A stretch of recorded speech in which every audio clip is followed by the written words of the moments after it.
Senhor, foi um dia histórico no Brasil e a gente queria saber o que passou pela cabeça do senhor quando o senhor estava sendo preso, sendo conduzido para a prisão. Veja, eu durante todo o processo, eu não sei se eu cheguei a conversar com você na entrevista que nós fizemos, mas eu sempre tive certeza, desde que começou os discursos e o processo da Lava Jato, de que tinha um objetivo central, que ia chegar em mim. Aliás, uma amiga nossa, jornalista importante, Tereza Cruvinel, escreveu um artigo importante em que ela falava: o que eles querem, na verdade, é o Lula.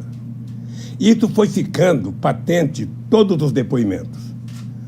Você está lembrado que a imprensa retratava: prenderam fulano, vai chegar no Lula. Prenderam fulano, vai chegar no Lula. Prenderam fulano. E muita gente que era presa, a primeira pergunta que fazia era: você conhece o Lula? Você é amigo do Lula? Você fez alguma coisa com... Todo mundo. E eu sabia disso porque a imprensa retratava, sabia disso porque as pessoas contavam, sabia disso porque advogado conversava com advogado. E foi ficando patente que o objetivo era chegar em mim. Tinha companheiros no PT que não gostavam quando eu dizia isso. Sabe, eles vão chegar em mim e depois vão caminhar para criminalizar o PT. Né?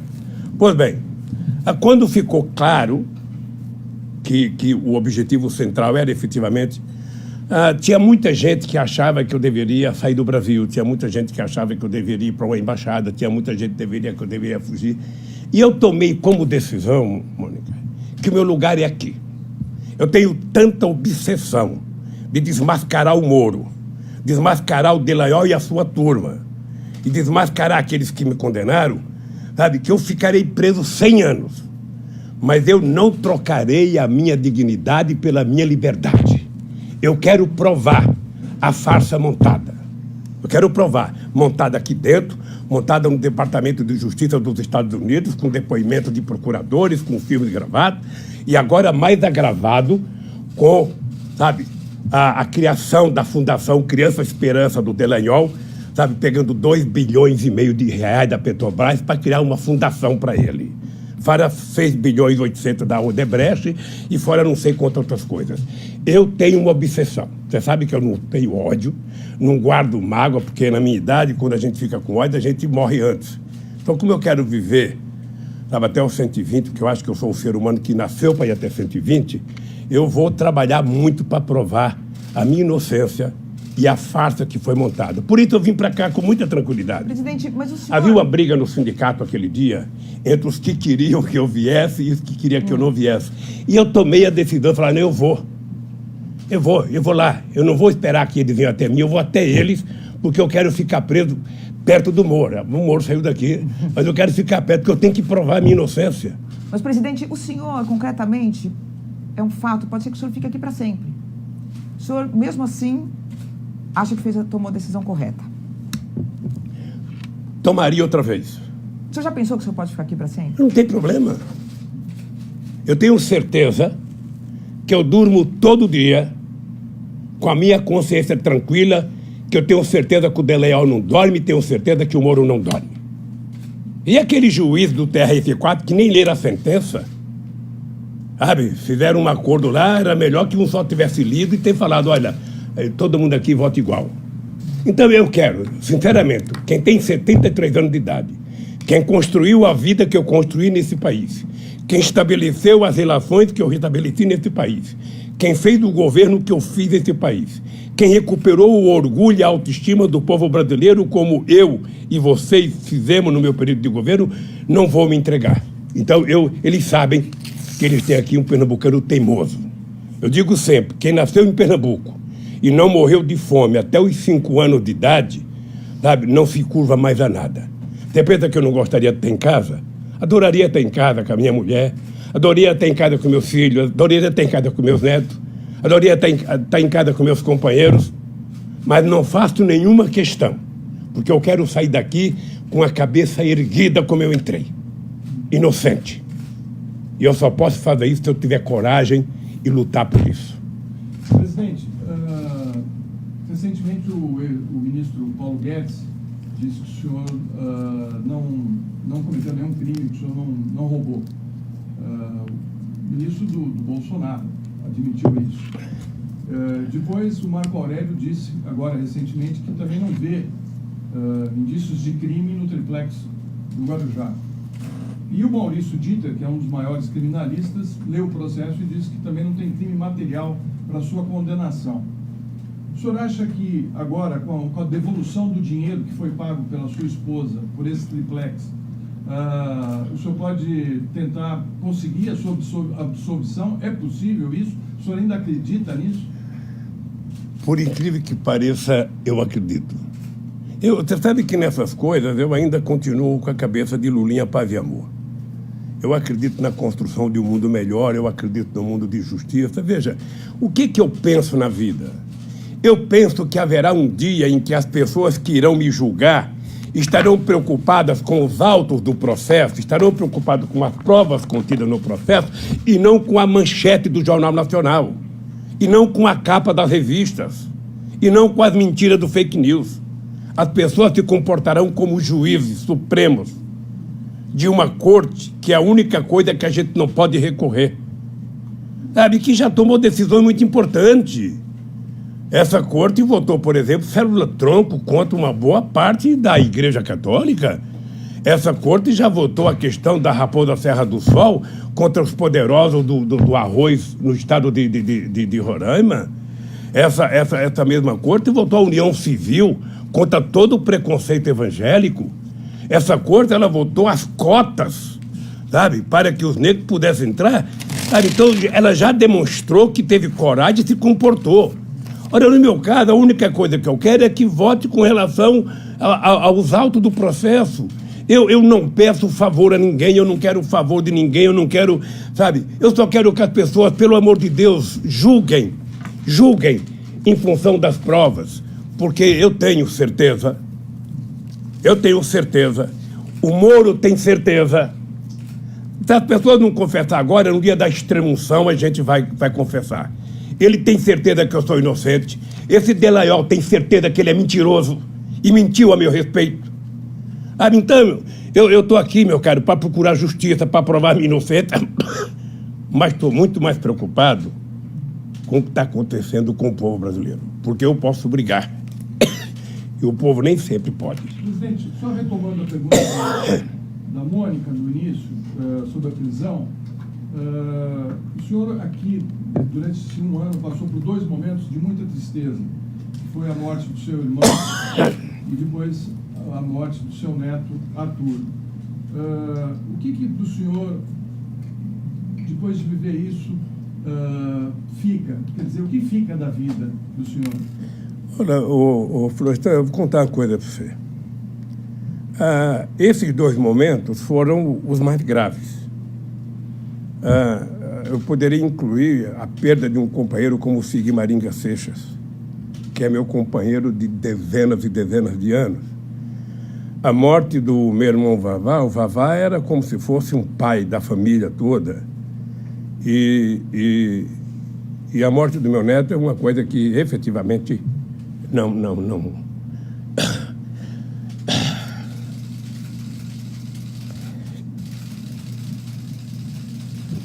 Eu às vezes penso que seria tão mais fácil que eu tivesse morrido. Já vivi 73 anos, poderia morrer e deixar meu neto viver. Mas não são apenas esses momentos que deixam a gente triste.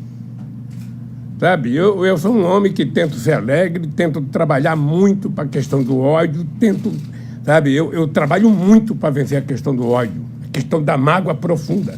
Eu, quando vejo essa gente que me condenou na televisão, sabendo que eles são mentirosos, sabendo que eles forjaram uma história, aquela história do PowerPoint, do seu Delayol, aquilo, nem o bisneto dele vai acreditar naquilo.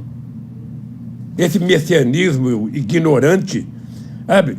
Então, eu tenho muitos momentos de tristeza aqui, mas o que me mantém vivo, e é isso que ele tem que saber, eu tenho um compromisso com esse país, eu tenho um compromisso com esse povo, e eu estou vendo a obsessão que está acontecendo agora, a obsessão de destruir a soberania nacional, a obsessão de destruir emprego, a obsessão de juntar 1 trilhão para quê? Às custas dos aposentados, Se eles lessem alguma coisa, se eles conversassem, eles saberiam que esse cidadão aqui, analfabeto, 4º ano primário, um curso de torneiro mecânico, juntou 370 bilhões de dólares de reserva, que a R$4 o dólar dá mais de 1,2 trilhão, sem causar nenhum prejuízo a nenhum brasileiro. Então, se eles querem juntar 1 trilhão, tem uma fórmula secreta. Coloque o povo no orçamento da União. Segundo, gere emprego. Terceiro, gere crédito para as pessoas. O povo está devendo, tá. Tire todo o penduricalho da dívida do povo e ele paga apenas o principal no banco, você vai perceber que as pessoas voltam a poder comprar. Um país que não gera emprego, não gera salário, não gera consumo, não gera renda, quer pegar do aposentado e do velhinho 1 trilhão, o Guedes precisava criar vergonha. Onde que ele fez esse curso de economia dele? Se ele quiser me visitar aqui, eu discuto com ele como é que a gente resolve esse problema dos pobres sem causar prejuízo aos pobres. Por que não mostra os privilegiados que ele fala que vão acabar com o privilégio? Mostra, coloca a lista no jornal de 10 privilegiados. Coloca o nome, CPF. Não, é o coitado, sabe? Que vai ter que trabalhar até os 65 anos, que vai ter que contribuir 40 anos, sabe? Ele não percebe que muita gente morre sem chegar à essa idade. Então, eu lamento profundamente o desastre que está acontecendo nesse país, e é por isso que eu me mantenho em pé. O dia que eu sair daqui, eles sabem. O dia que eu sair daqui, eles sabem. Eu estarei com o pé na estrada. Para, junto com esse povo, levantar a cabeça e não deixar entregar o Brasil aos americanos. Acabar com esse complexo de vira-lata. Eu nunca vi um presidente bater continência para a bandeira americana.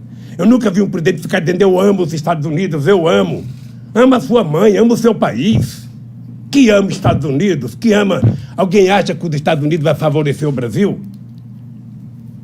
Americano pensa em americano em primeiro lugar, pensa em americano em segundo lugar, pensa em americano em terceiro lugar, pensa em americano em quinto, e se sobrar tempo, pensa em americano. E fica os lacaios brasileiros achando que os americanos vão fazer alguma coisa por nós. Quem tem que fazer por nós somos nós. Acabar com o complexo de vira-lata, levantar a cabeça, e a solução dos problemas do Brasil está dentro do Brasil. Presidente, a gente vai depois retomar essa questão de previdência e tudo. Eu só queria, para encerrar o capítulo da prisão, saber como que é a rotina do senhor. O senhor passa muitos momentos sozinho, é isso? Passo o tempo inteiro sozinho. E como que é? Porque eu já tive a oportunidade de entrevistar muitas pessoas presas, mas que tinham outras pessoas junto, sozinho, né? E o senhor, como é que é essa coisa do tempo não passar? Um pouquinho como é que é isso? Deixa eu te falar uma coisa. Eu leio, eu vejo pendrive que o pessoal me manda, assisto filmes, muita série, muito discurso, muita aula. Eu, por exemplo, fiz na minha cela, que eu não trato de cela, eu trato de uma sala porque, sabe, é melhor. Uhum. Eu fiz um curso sobre Canudos. Tem um curso no canal Paz e Bem sobre Canudos, recontando a história, mostrando as mentiras que Euclides da Cunha contou sobre os sertões, sobre Canudos. Ou seja, a história não é aquela. Uhum. Então, eu fiz um curso de 8 aulas. Agora, eu sugeri ao Mauro Lopes, do canal Paz e Bem, que faça um curso, Retratos do Brasil, sobre todas as lutas sociais no Brasil. E agora, acho que toda segunda-feira tem uma aula. Eu espero juntar umas 4 ou 5, recebo um pendrive, vou assistindo e vou me aprimorando. Quando eu sair daqui, sairei doutor. Presidente, o senhor... Queria fazer 2 perguntas em uma. O senhor, na sua rotina, lava sua própria roupa, lava suas coisas, e a prisão mudou o senhor em alguma coisa? Deixa eu falar uma coisa para você. É engraçado porque eu sempre tive vontade de morar sozinho.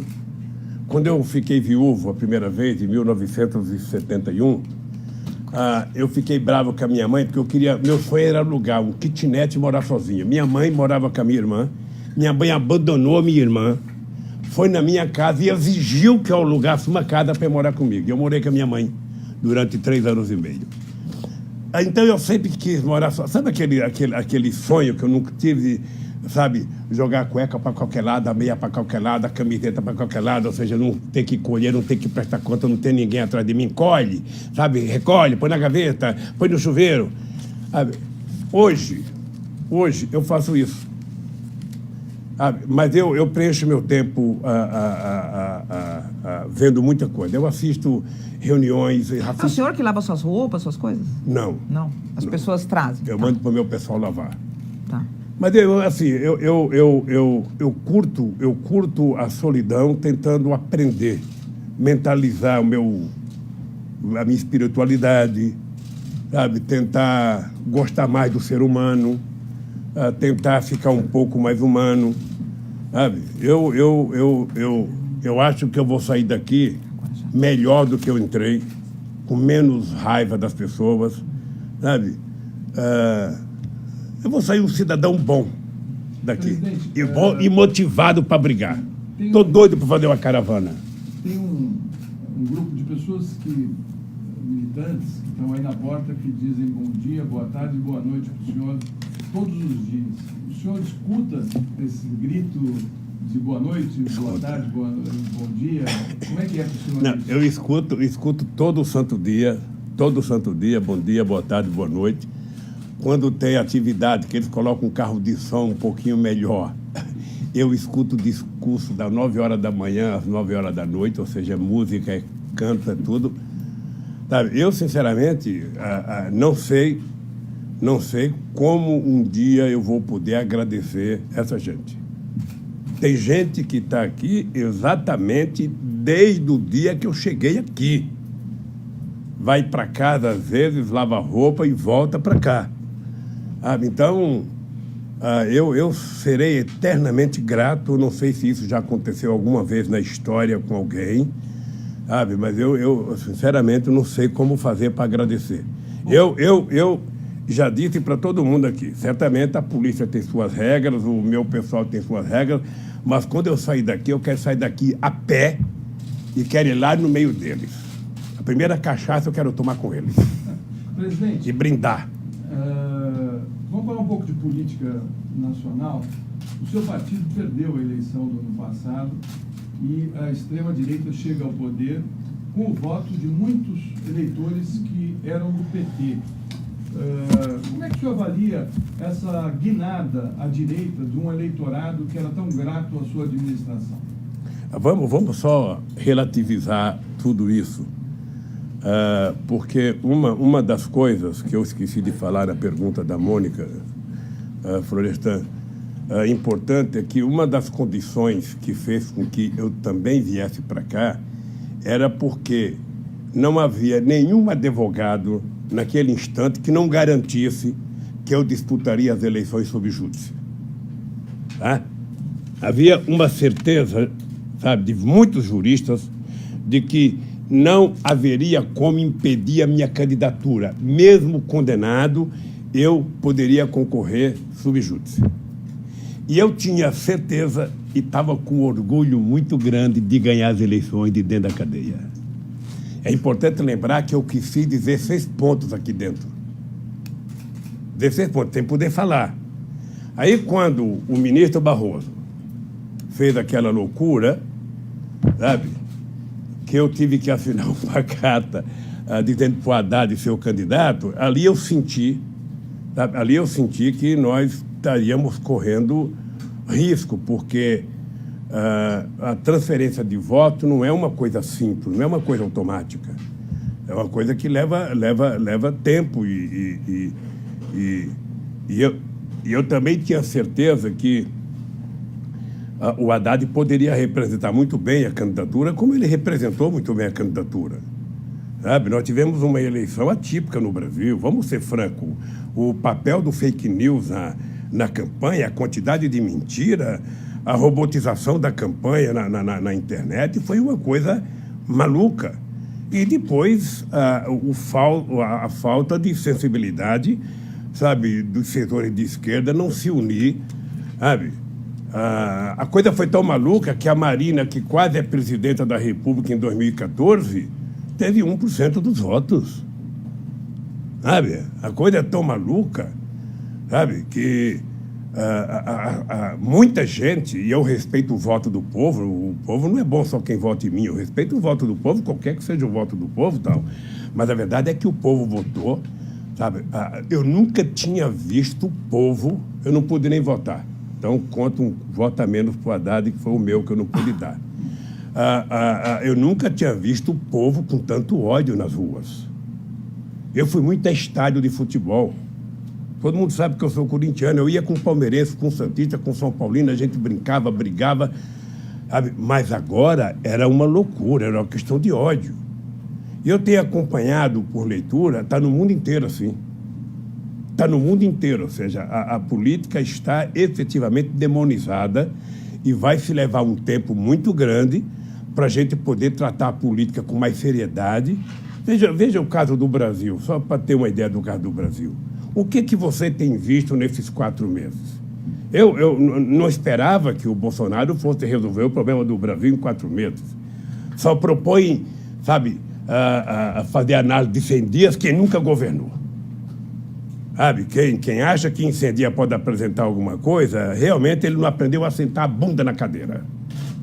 E depois com a família que ele tem. Com a loucura que tem, quer dizer, o inimigo central dele, além do PT, o PT é o primeiro inimigo dele, é o vice. Sabe, quer dizer, é uma coisa loucura. Ele passa a agredir os deputados, depois tenta agradar os deputados, ele diz que está fazendo a nova política, e a política que ele faz é a mesma, porque ele é o velho político, ou seja, então o país está subordinado à desgovernabilidade, à ingovernabilidade. Ou seja, o Brasil está desgovernado. Ele até agora não sabe o que fazer. E quem dita regras é o Guedes. Sabe? O homem de 1 milhão. A única coisa que o povo sabe de 1 trilhão. Sabe? Todo santo dia. Eu vejo o Jornal das 7, vejo o Jornal das 8, vejo o Jornal das 9, o Jornal das 11, o Jornal da meio-dia, o Jornal das 7, em todos os canais. Nunca vi tanto jornal na vida. É tudo a mesma coisa. Parece as sentenças que dão contra mim. É tudo a mesma coisa. E é tudo a reforma da Previdência. Fez a reforma da Previdência, acabou o teu problema. Mônica, acabou o problema do Brasil. Acabou o problema, todo mundo vai ficar maravilhosamente bem. E eu acho que todo mundo vai se lascar se for aprovada a Previdência tal como ele quer. Se a Previdência precisava de reforma, você senta com os atores, senta com os trabalhadores, senta com os empresários, senta com os aposentados, senta com os políticos e encontra uma solução para arrumar aonde tem que arrumar. Presidente, só para não perder um pouco aqui, ainda falando da derrota, quer dizer, mesmo analistas internacionais, tudo que está ocorrendo no mundo, há um diagnóstico de que a democracia acabou que não entregou, né, em todos os lugares para a população. A população tem motivos para se voltar contra.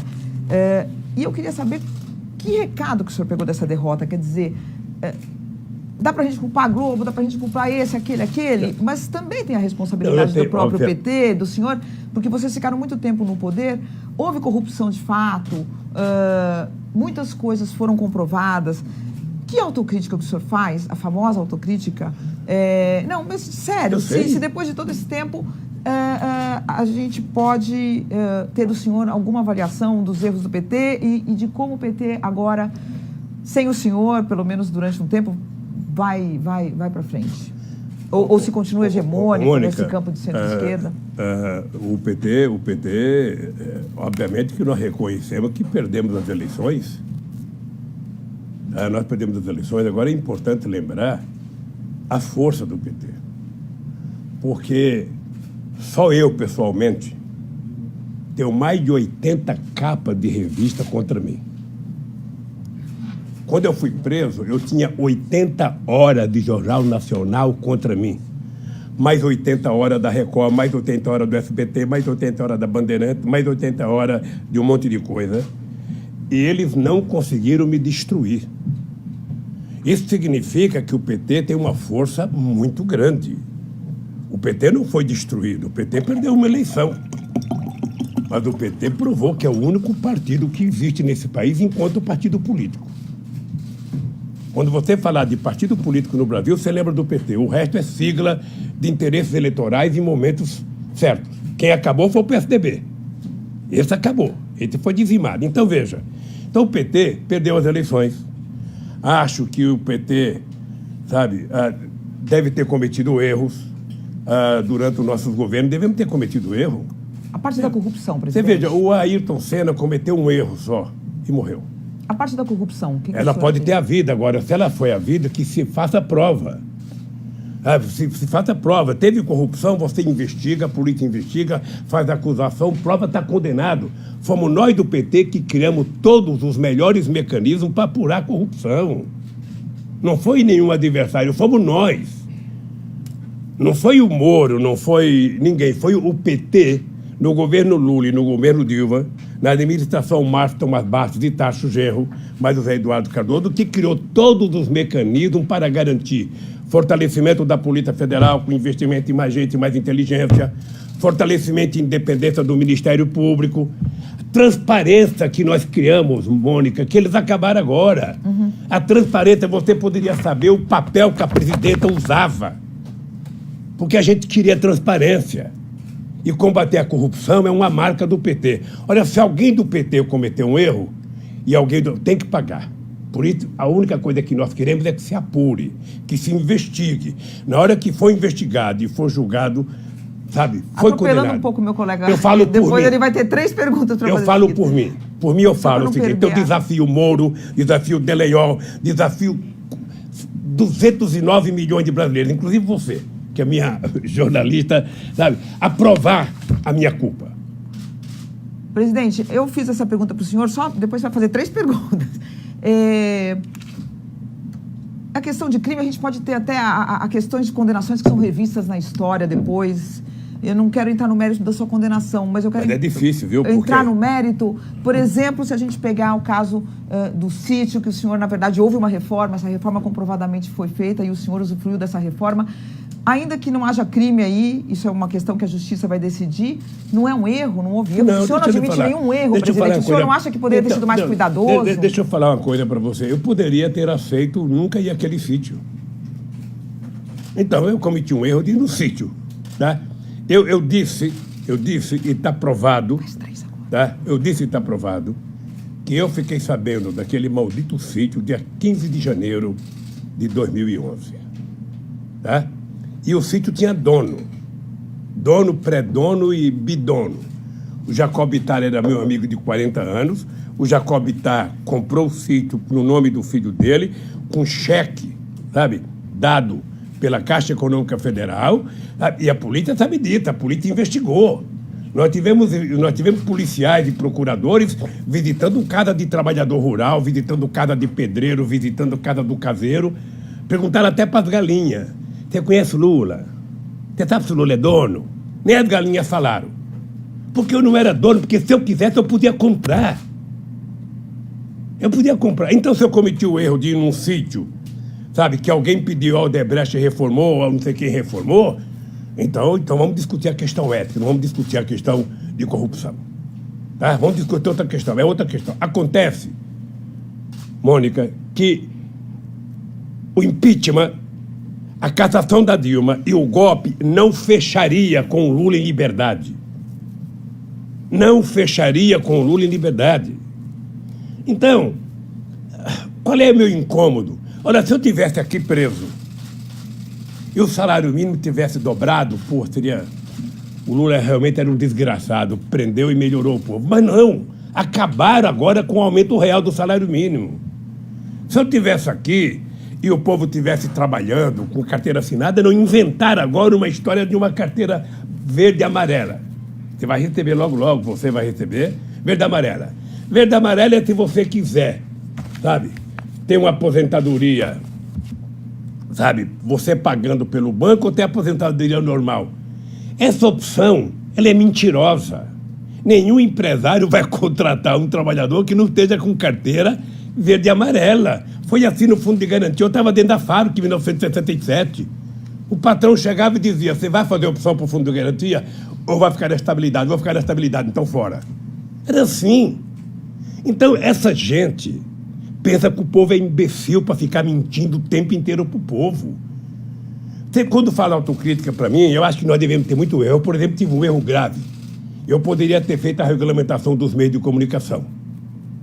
Nós fizemos um congresso em 2009, aprovamos um congresso, só participou a Bandeirante e uma outra rede TV, se não me falha a memória, sabe? Participou, nenhuma outra televisão participou muitas rádios, e nós preparamos em junho de 2010 uma regulamentação do meio de comunicação.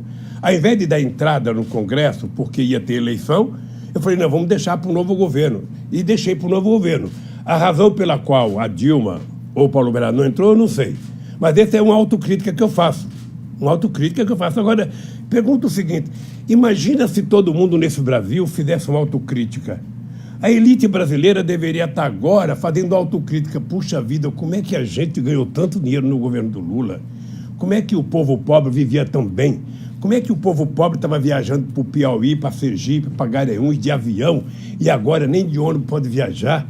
Sabe? Vamos fazer uma autocrítica por causa do que aconteceu em 2018 na eleição. Vamos fazer uma autocrítica geral nesse país. O que não pode é esse país estar governando por esse bando de maluco que governa o país.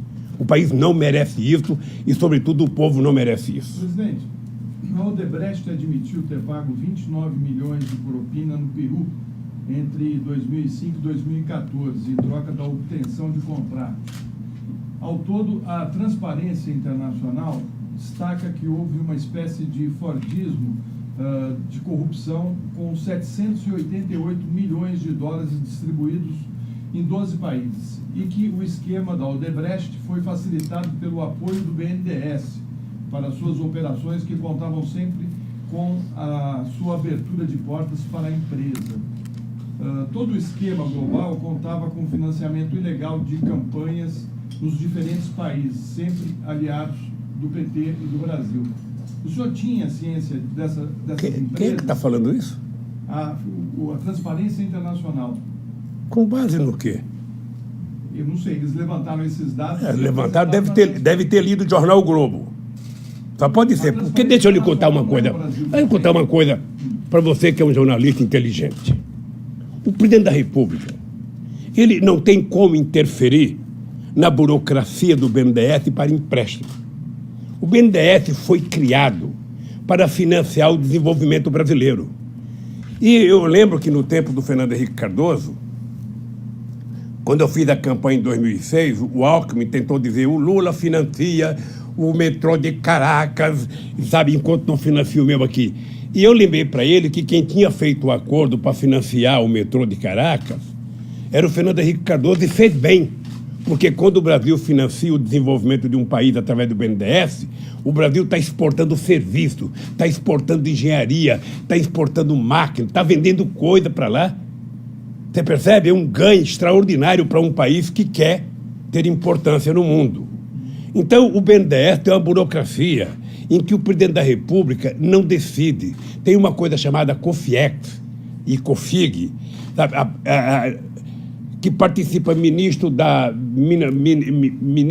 Relações Exteriores, ministro da Fazenda, ministro do Planejamento. 500 ministros participam para tomar as decisões. Só quem não participa é o presidente da República. O presidente não sabe dessas coisas. E eu sou favorável que o BNDES empreste dinheiro para o desenvolvimento dos países africanos, dos países latino-americanos. Eu estou favorável. O senhor se sente injustiçado por esses empresários? Porque eles cresceram muito, se tornaram multinacionais e depois fazem delações premiadas contra o PT e contra o senhor. Deixa eu falar uma coisa. Contra mim, eu não fico com raiva, não, pelo seguinte, olha. Eu tenho desafiado os empresários a dizerem quem é que me deu 5 centavos. O Léo, que é o rapaz que está preso aqui, que fez a denúncia contra mim, ele passou 3 anos dizendo uma coisa, depois ele mudou o discurso, meu advogado perguntou por que ele tinha mudado, ele falou, meu advogado me orientou. E o que ele falou, Lula sabia. Agora o que está provado? A OAS gastou 6 milhões de reais para pagar a funcionário da OAS para uniformizar o discurso dos funcionários com a delação. Então como é que eu posso levar a sério isso? Eu não posso levar a sério. O que eu posso dizer para você é que haverá tempo suficiente para que a gente faça uma investigação. Eu penso, Florestan, quem sabe um jornalista bem informado como você, investigativo como você, poderia aos Estados Unidos saber qual é a intromissão do Departamento de Justiça americano nesse processo do Brasil. Qual é o interesse dos americanos na Petrobras? Você sabe qual é. Agora nós temos que investigar. Nós temos que ir atrás.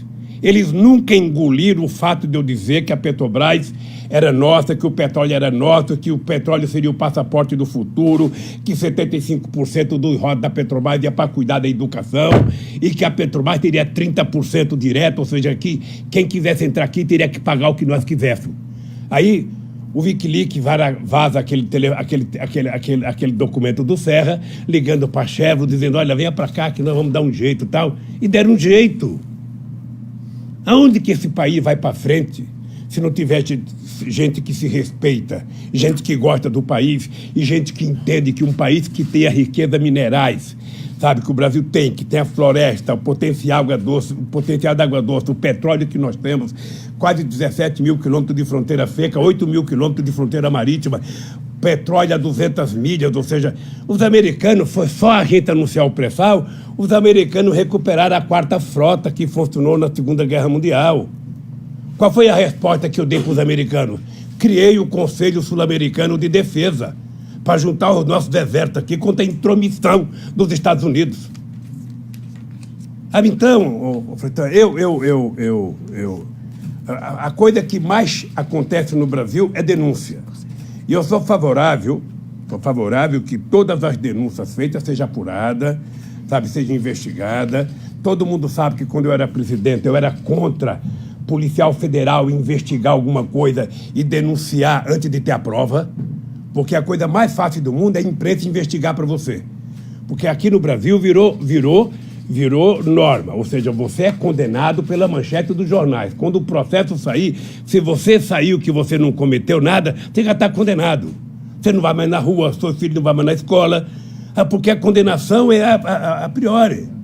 Então eu quero saber o seguinte, investiga, apura, faz o que quiser. Eu estou achando estranho essa tal dessa milícia do Bolsonaro. Cadê aquele cidadão dos 7 milhões? O cara que é esperto para fazer dinheiro, o cara que sabe fazer dinheiro. Como que é o nome dele? Queiroz. Cadê o Queiroz? Cadê a imprensa que não está atrás do Queiroz? Cadê a imprensa que não vai atrás quem pagou o Alberto Einstein por Queiroz? Será que foi o Netanyahu que veio aqui pagar a conta? Sabe? Então, meu caro, é o seguinte. O Brasil tem 2 pesos e 2 medidas. Será que foi quem que o senhor falou? Desculpa. Hein? Será que foi quem que veio pagar a conta? Não, a vinda do Netanyahu aqui deve ter sido para pagar a conta, porque ninguém sabe. O cara, veja, eu, ex-presidente da República, sem nenhuma prova, fui na minha casa, sabe? Recebi vários policiais na minha casa para fazer apreensão. O seu Queiroz não atendeu nenhum pedido do Ministério Público e a Polícia Federal não foi buscar ele ainda. Um cidadão, os policiais do Exército dão 80 tiros num carro, matam um negro e vai perguntar para o ministro da Justiça, ele fala, isso pode acontecer. Olha, que país que nós estamos? O que o povo espera desse país? Então é por isso que eu não tenho o direito de baixar a cabeça. Não tenho o direito de ficar, sabe, esmorecido, fraquejar. Eu estou mais tinhoso que nunca, sabe, respeito todo mundo, tenho apreço por todo mundo, mas se tem um cidadão nesse país que vai continuar lutando e vai lutar, sou eu, para restabelecer a verdade nesse país. Presidente, como é que o senhor recebeu a notícia sobre a morte do Alan Garcia no Brasil? Você sabe que eu nunca consegui entender a morte do Getúlio Vargas. O último filme que eu assisti do Getúlio Vargas foi esse filme que foi feito com o Tony Ramos, que é um bom filme. Eu lembro que em 2005, numa plenária com o empresário no Palácio do Alvorada, eu falei, olha, eu quero que vocês saibam como é que eu sou. Eu não vou me matar porque não tenho vocação de Getúlio. Eu não vou correr porque não tenho vocação de pedir asilo político. Se alguém quiser me pegar, vai pegar nesse país. E vai me pegar na rua, porque eu vou enfrentar na rua. E comecei a ir para a rua. Isso foi em junho de 2005. Quem quiser me pegar, vai para a rua. É por isso que eu ganhei em 2006 e orgulhosamente terminei meu mandato com 87% de boi ótimo, 10% de regular e 3% de rio péssimo, que deve ter sido, sabe, lá no condomínio do Bolsonaro e na sede do PSDB. Sabe? Então, eu efetivamente estou convencido que nós temos que lutar hoje muito mais do que já lutamos. O Alan Garcia, ele teve uma reação psicológica que muita gente tem. O nosso reitor da Universidade Federal de Santa Catarina, não é todo mundo que aguenta. Você quer saber de uma coisa? A Marisa morreu por conta disso. Quem está falando é um homem de 73 anos de idade, perto de fazer 74. A dona Marisa morreu por conta do que fizeram com ela e com o filho dela. Tá? A dona Marisa perdeu motivação de vida, a dona Marisa não saía mais de casa, a dona Marisa não queria mais conversar nada. Ou seja, ela morreu, a AVC dela foi por isso. Agora, não pense que por causa disso eu vou ficar com o meu coração cheio de ódio. Não, aqui tem muito lugar para amor. O ódio eu vou colocando num cantinho bem escondido. E o Alan Garcia não deve ter suportado. Eu não sei, eu não leio imprensa peruana, não sei qual era a carga que se fazia contra ele. Sabe? Mas o Alan Garcia era um homem que tinha saído muito mal do governo. O Peru tem uma coisa engraçada. O Peru é um país que cresce a 5% ao ano, na mão do Toledo cresceu, na mão do Alan Garcia, e eles terminam o mandato com 10% de aprovação, com 5% de aprovação. Por quê? Porque como eles exportam tudo para os Estados Unidos ali perto, eles crescem, mas não tem distribuição de renda. Então o país cresce a 5%, a miséria cresce a 10%. Sabe? Então a miséria vai sempre na frente do crescimento. Então eles não conseguiram ter candidato, nem o Toledo e nem o Alan Garcia conseguiram ter candidato nas eleições. Então eu, sinceramente, não sei como é que se matou. Deixa eu falar uma coisa para você, tem que ter muita decisão. Eu sei o que eu passei. Você não tem noção do que é você passar 6 meses esperando todo santo dia que a polícia fosse na tua casa. Todo santo dia. Não é um dia, não, são 6 meses. E de repente você vê a polícia chegar na tua casa com uma disfarçatez, todo mundo com máquina fotográfica pendurado no peito para tirar fotografia. Deveriam ter mostrado a quantidade de dólar que acharam na minha casa. Deveria ter mostrado a quantidade de joias que acharam da dona Marisa. Deveria ter tirado foto e colocado para Globo. Enfiaram o rabo no meio das pernas porque não encontraram nada. E a imprensa não fala, não encontraram nada na casa do Lula. Sabe? Então, é duro. Não queira que isso aconteça com você. Não queira. Eu conheço casos de pessoas que estavam em cadeira de roda, pedia para ir no banheiro e dizia: se você não falar o nome do Lula, você não vai no banheiro. Sabe? Então, como a história não é contada no dia que ela acontece, essas coisas vão acontecendo. Então, eu tenho, Florestan, muita motivação para estar vivo. Estar vivo e não fazer nenhuma loucura é a forma que eu encontrei de ajudar esse país a se reencontrar com a democracia, a se reencontrar com o amor, a se reencontrar com a paz. Esse povo tem o direito de ser feliz, esse povo tem o direito de viver bem. Sabe? Então, é para isso que eu existo, meu caro. E para isso eu vou brigar até os últimos dias da minha vida. Presidente. Me diga o seguinte, Lula, você está livre, você vai morar na Bahamas, vamos alugar uma casa para você lá, você vai ter água de coco todo dia de manhã, o compromisso é você não fazer política. Eu vou dizer o seguinte, eu vou ficar aqui, sabe, sem água de coco, sem Bahamas, eu vou ficar aqui na esperança de que eu vou andar por esse país levantando a cabeça do meu povo para a gente voltar a conquistar direitos. O povo tem que tomar café de manhã, almoçar e jantar todo dia. E se puder comer uma bolachinha às 3 horas da tarde com café com leite. E se puder fazer um lanchinho 10 horas da noite antes de dormir. Eu quero que o povo vá ao teatro, ao cinema. A coisa mais fantástica é um pobre pegar um avião, não sabe nem como entra no banheiro, mas pega um avião e vai para a sua terra. É isso que eu quero. E é por isso que eu vou brigar. E é por isso que eu sei que tem muita gente que não gosta de mim. E é por isso que eu vivo. É por isso que eu estou de cabeça erguida. Sabe, não pense que eu estou aqui orgulhosamente, não. Eu estou aqui com orgulho, sabe, de defender o povo. Mas gostaria de estar fora com meus netos e meus filhos. Presidente, o senhor falou que o Bolsonaro ganhou, o PSDB acabou.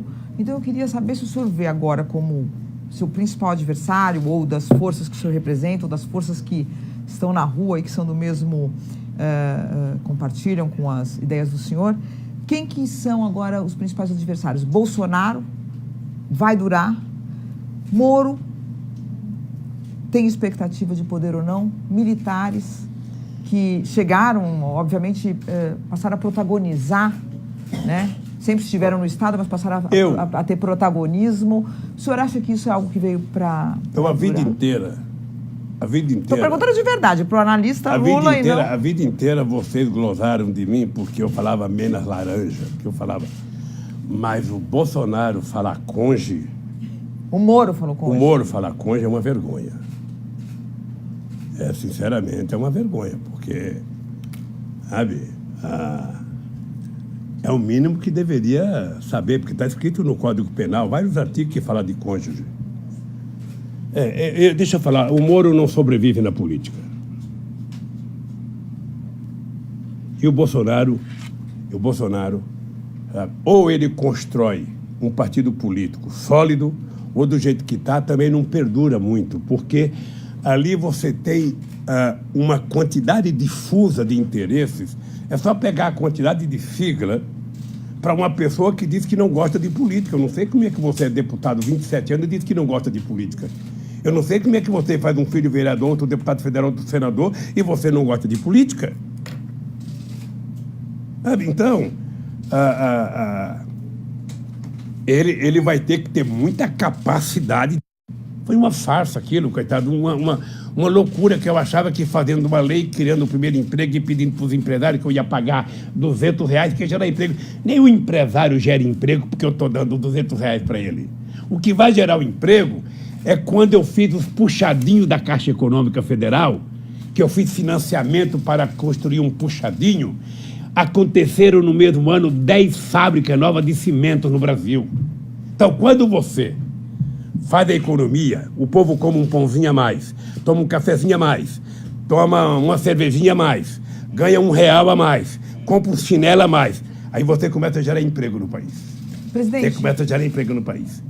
Agora você, do jeito que eles estão fazendo, inclusive brigando com os nossos maiores parceiros comerciais, sabe, desprezando a América do Sul, desprezando... O nosso comércio com a Argentina é maior do que com todos os países da Europa. Como é que você vai desprezar o nosso comércio com a Argentina, o Mercosul? Esse cara não entende de nada. Mas também o ministro que ele tem das Relações Exteriores, sabe? Aquilo foi encomendado. Saudade do Silveirinha no tempo do Geisel, que teve a coragem de reconhecer Angola. Sabe, esse cidadão que está aí, sinceramente, o Celso Amorim deve essa para nós. Como é que deixou um cara desse na carreira do Itamaraty? Presidente, só para retomar, e os militares, presidente? Que eu perguntei de Moro, Bolsonaro... Sabe uma coisa que eu tenho vontade? Quando eu sair daqui, eu quero conversar com os militares. Eu tenho vontade de perguntar para o chefe da Marinha, para o chefe da Aeronáutica, para o chefe do Exército, qual o presidente da República que fez mais coisa para eles do que eu fiz. Eu quero perguntar para eles qual é a razão do ódio que eles têm do PT. Quando eu cheguei na presidência em 2003, Mônica, soldado brasileiro saía 11 horas porque não tinha dinheiro para almoçar. Não ganhava salário mínimo recruta. Eu, além de pagar o salário mínimo, além de dar almoço para eles, ainda criei um soldado cidadão para dar curso de formação. Pergunta para o general Enzo o que era o batalhão de engenharia do Exército Brasileiro. As máquinas estavam todas quebradas. Não tinha nem caminhão. Pergunta para eles o que eu fiz. Deixei eles mais poderosos que uma empreiteira dessa. Pergunta para a aeronáutica o que era a aeronáutica quando eu cheguei na presidência. O avião do presidente era chamado de sucatão. Você ia viajar para a Europa, quando você parava em Cabo Verde, ali nas Ilhas Canárias ali, na Ilha do Sal, tinha 18 mecânicos dentro do avião para catar parafuso que caía no aeroporto. Mas só que eu queria saber, se o senhor acha que eles voltam para a caserna? Mas eu vou chegar. Eu vou chegar lá, mas é que eu tenho que falar alguma coisa. Porque... Não, claro. Então deixa eu lhe falar. Então eu quero perguntar para a aeronáutica, tinha um avião que eu emprestava para levar a autoridade em casa, quando levantava voo em Brasília, pegava fogo no avião. Tinha que descer rapidamente, porque não explodia. O Celso Amorim perdeu uma pasta, queimou dentro do avião. Era isso que ele tinha. Quando eu comprei o avião novo, é porque eu me respeito.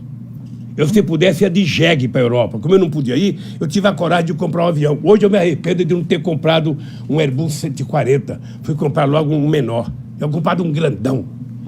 Sabe?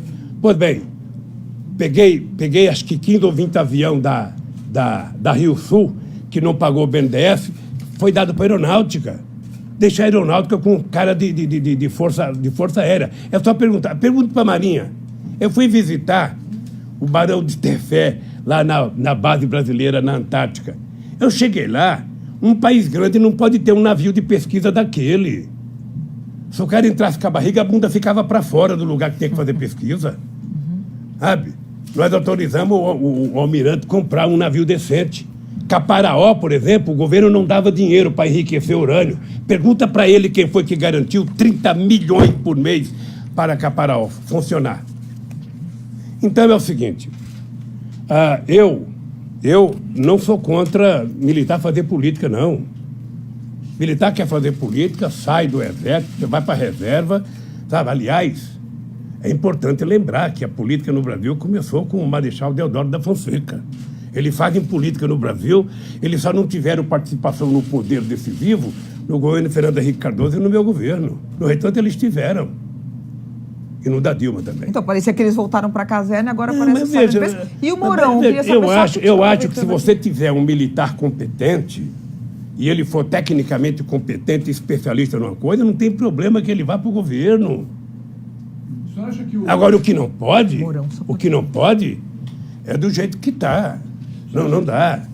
Não dá. Eu não sei a qualificação das pessoas, sabe, que estão lá. Eu não conheço. Agora mesmo eu vi no noticiário de ontem que o ministro do Meio Ambiente desmanchou não sei o que lá no Chico Mendes e colocou não sei quantos cabos, soldados, militar, não sei para quanto. Olha, para cuidar de meio ambiente, você coloca gente especialista. Você já tem os especialistas da Polícia Federal, você tem os especialistas do Ministério Público. Coloca técnico, coloca, sabe, que militarizar o governo. O senhor conhece... Então, eu não sou contra eles participar, não. Tá. Agora, o militar tem que saber que eles têm um papel a cumprir pela Constituição. O militar tem que cuidar dos interesses desse país e da defesa da nossa sociedade contra possíveis inimigos externos.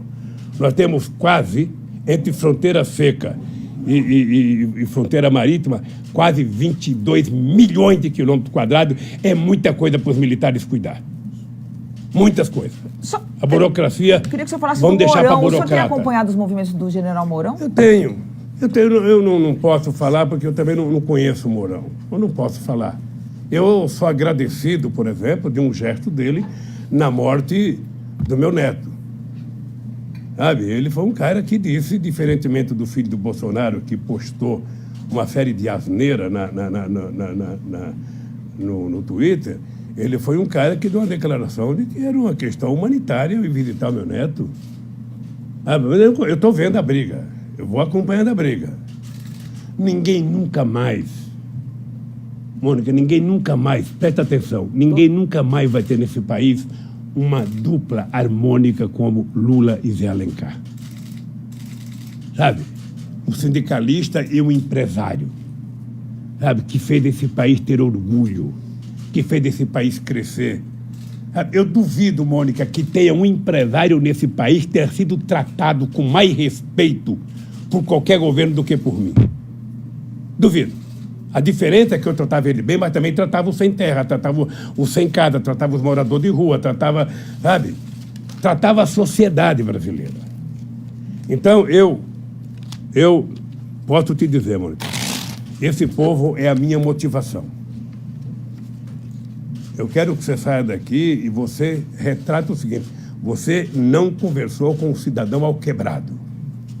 Você conversou com um cidadão que tem todos os defeitos que um ser humano pode ter, mas tem uma coisa que eu não abro mão. Isso eu aprendi com a dona Lindu, que nasceu analfabeta e morreu analfabeta. Dignidade e caráter não tem shopping, não tem supermercado, e você não aprende na universidade. Isso é de berço. E isso eu tenho demais, e não abro mão disso. Esse é o meu patrimônio. Presidente, eu queria falar um pouco da questão internacional. Recentemente, a Ucrânia elegeu um humorista como presidente da República. A direita tem avançado fortemente em vários cantos do planeta. E vai ter eleição agora nesse fim de ano na Espanha. Eu queria saber... nesse fim de semana, desculpa. Vai ter uma eleição nesse fim de semana na Espanha. Eu queria saber como é que o senhor vê essa eleição, já que houve um crescimento da direita, apesar dos progressistas do PSOE estar na frente nas pesquisas. Eu acredito que na Espanha o PSOE e o Podemos vão ganhar as eleições, tá? E outro setor de esquerda. O avanço da direita no mundo é a desmoralização da política no mundo. Eu não posso achar ruim que tenha ganho um humorista na Itália. O Pepe Grillo, eu fiz passeata com o Pepe Grillo, em solidariedade a mim, em 2000, numa cidadezinha da Itália. Eu não posso achar ruim que ganhe um humorista na Ucrânia, porque o que eles falavam quando o metalúrgico ganhou as eleições? Eles menosprezavam um analfabeto, um peão que não sabe falar, que não sei das quantas. Eu lembro do Maluf dizendo: a dona Marida não vai conseguir limpar aquele vidro todo do palácio. Era assim que eles falavam comigo. Então eu não vou desprezar pelo fato do cara ser humorista. O cara pode ser humorista de profissão e se transformar num puta de um político. Ele pode. Sabe? Todo mundo pode se transformar num baita de um político. Para fazer política você tem que ter paciência, você tem que conversar e aprender a conviver democraticamente na diversidade. Você não conversa só com quem você gosta, você conversa com seus adversários também. Você não conversa com a tua turma, você conversa com todas as turmas, se você quiser governar. Tá? É assim que se faz no mundo inteiro. O senhor acha que na Espanha o governo... Eu acho que na Espanha nós vamos ter um governo mais progressista. Eu acho. Agora, com relação à Venezuela... Porque sabe o que acontece? O discurso da direita, gente, é tão xenófobo que não pode dar certo. Veja o Macron, na França. O Macron era do governo, negou o governo, né? Negou o governo socialista, fingiu que não era político, foi eleito presidente da República. O que ele está fazendo agora? Porque não tem saída. Não tem saída. O Bolsonaro ele tem que governar com aqueles políticos que estão lá. Vamos ser francos, vocês que gostam de política, não dá saudade o Brasil não ter uma figura como Ulisses Guimarães? Cadê o grande Ulisses Guimarães? Não tem mais. Acabou. Foi nivelado por baixo. Qual é o grande orador que você tem no Senado, o grande tribuno? Qual é o grande tribuno que você tem na Câmara? Acabou, porque a política foi avacalhada. Eu vejo, viu, Mônica? Eu vejo muita televisão. Então, às vezes, eu vejo qualquer programa de televisão, sem mais e sem menos, o cara vai lá e esculhamba a política. Olha, mas ele esculhamba, nominando quem é, tudo bem. Quer avacalhar com o político Lula, vai lá e fala: o Lula é isso, esculhamba o Lula. Aí o Lula tem o direito de abrir um processo contra ele. Mas o cara generaliza, sabe, a política como se fosse um só. O povo vai desacreditando, Como é que você acha que o povo reage assistindo o Jornal Nacional e meia hora, todo santo dia, falando de corrupção? Como é que é o ânimo de um cara que levanta de manhã e vai trabalhar para ganhar um salário mínimo? O cara acha que todo mundo é ladrão. Quando a Globo é acusada que não paga 600 milhões de reais à Receita Federal, eles dão um comunicado para Emílio Bono. A Globo já prestou conta. Acabou, ninguém fala mais nada. A Folha não publica matéria sobre a Globo, sabe? Ninguém publica. Mas se é o coitado do Lula... Presidente. Imagina se os milicianos do Bolsonaro fossem amigos da minha família. Presidente, deixa eu garantir aqui mais duas perguntinhas na área internacional. Com relação à Venezuela, né, o senhor teve uma relação muito boa quando o senhor era presidente com o Hugo Chávez, e depois que o Chávez saiu, a Venezuela entrou numa crise profunda e hoje vive um embate que está sendo muito ruim para a população e para o país, com muitas pessoas deixando a Venezuela e vindo para o Brasil, fugindo da pobreza e da falta de perspectivas. Como é que o senhor vê a questão da Venezuela e quais saídas que existiriam para se preservar a democracia e o desenvolvimento da Venezuela hoje? Só te contar um pequeno caso. O primeiro contato que eu tive com o Chávez foi pelas mãos, depois que o Chávez virou presidente. Quando ele não era presidente, ele foi no Fórum de São Paulo, em El Salvador, e nós do PT, eu e o Marco Aurélio, não deixamos ele participar porque ele era golpista. Então a gente resolveu não deixar ele participar porque ele tinha tentado dar o golpe na Venezuela. Depois, quando ele foi presidente e que derrubaram ele, ele voltou para o governo e o Fernando Henrique Cardoso me liga e fala para mim se eu atenderia um telefonema do presidente Chávez. E me explicou o que era. Me explicou o seguinte: o Chávez está pedindo um navio de combustível, porque está em greve os trabalhadores da PDVSA, e o Chávez está pedindo para o Brasil emprestar um navio de gasolina para ele.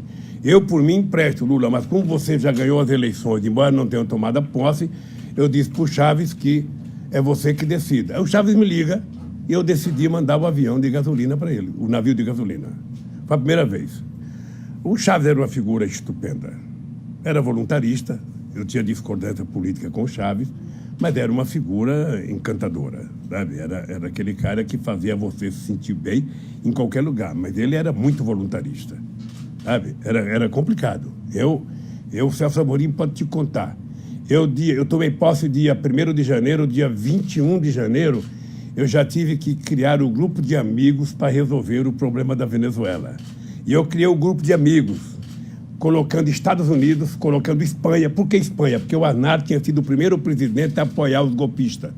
Eu coloquei os Estados Unidos, que era o inimigo deles, coloquei a Espanha, o Brasil, acho que a Argentina, eu não sei se a França, eu não sei os três. E quando eu coloquei, o Fidel Castro ficou muito nervoso e falou: por que vocês estão entregando a Venezuela para o imperialismo? Porque não pode ter um grupo de amigos com os Estados Unidos. Eu falei: ô Fidel, deixa eu falar uma coisa para você. O grupo de amigos que nós estamos criando não são amigos do Chávez, são amigos da Venezuela, da democracia. Então tem que ter gente que a oposição leve em conta. Os americanos eram levados em conta pela oposição, o Aznar era levado em conta. E o que aconteceu? Deu certo. Negociamos, houve o referendo, participou o Jimmy Carter. O cara que participou dos Estados Unidos era o Colin Powell, que tinha uma belíssima relação com o Celso Amorim. Eu cansei de ligar para o Bush para parar de falar bobagem contra a Venezuela, que era tudo que o Chávez queria. Falou bobagem, uma passeata. Falou bobagem, uma passeata. Ora, parar de falar bobagem que não tem passeata, pô. Obviamente, veja, eu se pudesse mandar para você uma coisa, eu mandei uma carta para o Maduro no dia da posse dele. Quando ele tomou posse a primeira vez, eu mandei uma carta para ele, tentando aconselhar ele como é que eu achava que ele deveria fazer. Porque ele não tinha, na minha opinião, a perspicácia do Chávez, não tinha a liderança pública do Chávez, a respeitabilidade internacional do Chávez, então que ele precisaria fazer as coisas diferentes do Chávez. Ele precisaria compartilhar mais, sabe? Se eu não sou individualmente essa figura pública de poder como o Chávez era, eu tenho que juntar gente. Eu tenho que trabalhar em equipe. Então eu mandei uma carta para ele. Se eu achar essa carta, eu vou te mandar para você ver. Obviamente que eu não concordo com a política econômica da Venezuela, acho que é um equívoco, mas muito menos eu concordo do Brasil reconhecer o tal do Guaidó. Sinceramente, é uma pouca vergonha. É levar o Brasil ao mais baixo nível de política externa que eu já vi na vida. E depois aquela vergonha de dizer que ia mandar caminhão de alimento e mandar 2 caminhonetes vazias. O Brasil precisava tomar cuidado com a Venezuela, porque o Brasil chegou a ter 5 bilhões de dólares de superávit. Sabe por que nós resolvemos fazer a refinaria Abreu e Lima lá em Pernambuco? Porque era preciso que a gente importasse alguma coisa da Venezuela, porque estava muito desbalanceado. Ninguém pode fazer comércio tendo superávit muito alto. O Brasil tinha quase 5 bilhões, eles não produziam nada. Comprava tudo do Brasil, até ovo. Eu não esqueço um dia que eu fui à Venezuela visitar a base do Sukhoi, do Chaves, e ele estava me contando, todo entusiasmado, os engenheiros soviéticos montando lá o Sukhoi, e eu tinha leite e não tinha ovo. Eu falei, Chaves, você não sabe que a segurança alimentar é a arma mais importante para um país? Sabe, que quer fazer guerra, o povo tem que ter o que comer. Aí você gastou não sei quantos bilhões nisso aqui, e é capaz de ter uma guerra, você, o soldado, não poder guiar, porque está com fome. Eu não tinha leite nem coisa no hotel, Chaves. Sabe, não tinha nem leite, nem ovo. Então, é preciso cuidar, sabe, da Venezuela crescer. A Venezuela tem tudo. Tem água, tem sol, tem energia, tem... A Venezuela poderia ser um país quase que autossuficiente. Mas como a doença da vaca holandesa prevaleceu, então tudo depende da PDVSA. Como a PDVSA também não fez investimento em modernização, ela também não produz o tanto que deveria produzir. Mas eu não concordo, em hipótese alguma, com os Estados Unidos e a Colômbia querer se meter na Venezuela. Cada um se meta na sua vida, cada um cuide da sua vida e deixa o povo da Venezuela democraticamente escolher o seu dirigente. Se o povo quiser ir para a rua para derrubar, que vá para a rua e derruba, mas é o povo, não é o Trump que vai derrubar o governo da Venezuela. Então, é preciso apenas respeitar a autodeterminação dos povos. Presidente, na Argentina, o Macri, que é um político neoliberal, não conseguiu sucesso na economia. Tá já prometendo uma regulação dos preços. Né? Vai fazer o que o Sarney fez em 86. Isso. Vai fazer um controle nos preços e ele está caindo nas pesquisas e a Cristina Kirchner está na frente dele. Como é que o senhor analisa a eleição na Argentina? O senhor acha que a Cristina tem chances de voltar? Quais os caminhos que o senhor acha que a Argentina vai trilhar daqui para frente? Tudo que eu desejo é que a Argentina encontra o caminho da democracia. Eu convivi com o Kirchner, convivi com a Cristina, e eu acho que eles foram um bem enorme para o povo argentino. Eles, obviamente, que alimentaram o ódio da elite argentina, daqueles mesmos que apoiavam o cavalo quando era ministro da Fazenda e achava que os Estados Unidos iriam colocar, sabe, muito dinheiro na Argentina. Não colocou, quem colocou foi a seriedade do Kirchner e da Cristina, que ganharam a confiança do povo e fez a Argentina produzir, sabe, e ter uma economia forte. A fome votou na Argentina, o desemprego votou na Argentina, o povo votou para a rua. O neoliberalismo não dá certo em lugar nenhum do planeta Terra.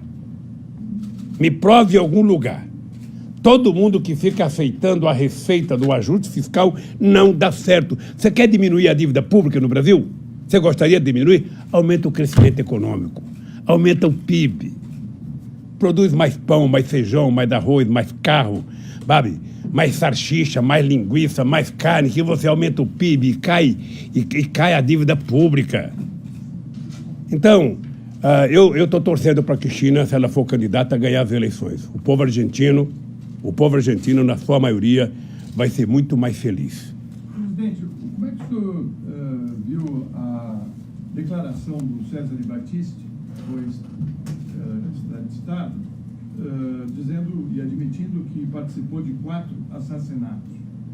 O senhor se arrependeu de ter tomado a decisão de deixar ele vivendo no Brasil?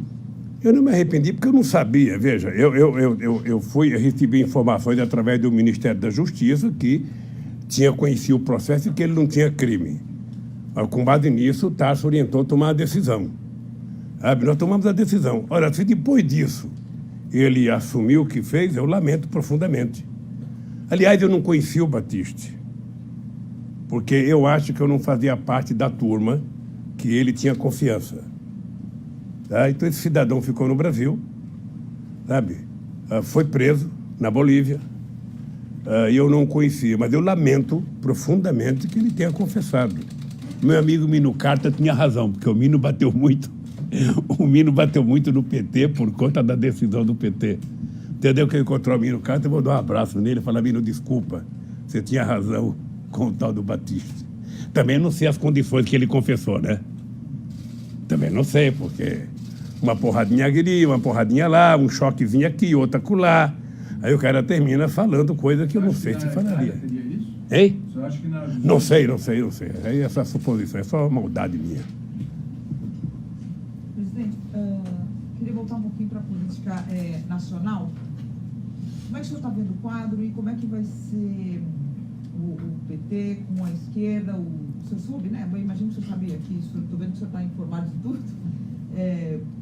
O Cid Gomes e o Ciro têm aquele bordão: Lula está preso, babaca. Isso não é bordão, isso é uma constatação.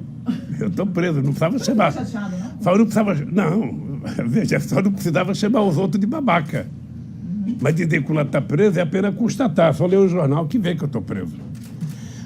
Posso te dizer uma coisa carinhosa? Primeiro, eu acredito que a esquerda brasileira ela está acumulando um conjunto de pessoas muito importante. Né? Vamos pegar o PT. O PT, apesar de algumas pessoas não gostarem do PT, o PT é um partido muito forte. Aliás, eu posso dizer que é o único partido efetivamente organizado em todos os estados brasileiros, com cabeça, tronco e membro. Tá? Você tem, sabe, o Ciro Gomes, que é uma figura importante no Brasil. Você tem o Flávio Dino, que é uma figura importante no Brasil. Você tem alguns governadores importantes do PT na Bahia, em Sergipe, no Ceará e a Fátima no Rio Grande do Norte. Você tem alguns governadores importantes do PSB. Você tem uma novidade política no Brasil que não teve um bom desempenho eleitoral, mas um menino que vai crescer muito, que é o companheiro Boulos. Sabe? Então, eu acho que... Eu tenho o Haddad, porque eu falei do PT, eu não queria personalizar só no Haddad, mas você tem o Haddad, que é uma figura importante. O Haddad, embora não tenha saído vitorioso nas eleições, ele se notabilizou como uma figura muito importante. Sabe? Obviamente que se o Bolsonaro tivesse aceitado apenas um debate ou 2 debates, sabe? É a segunda eleição que não tem debate. Eu não sei se vocês se lembram, quando eu fui candidato com o Fernando Henrique Cardoso em 94, não teve debate. Em 98 não teve debate. E ninguém colocava a cadeira vazia. Apenas não colocava, sabe? Eles não iam e ficavam por isso mesmo. E o Bolsonaro efetivamente não tinha sustentação para debater. Sabe por quê? Eu acho que ele nunca se importou em aprender. Eu fui obrigado a aprender um pouco de economia por conta da minha atividade sindical. Eu era obrigado a aprender para negociar.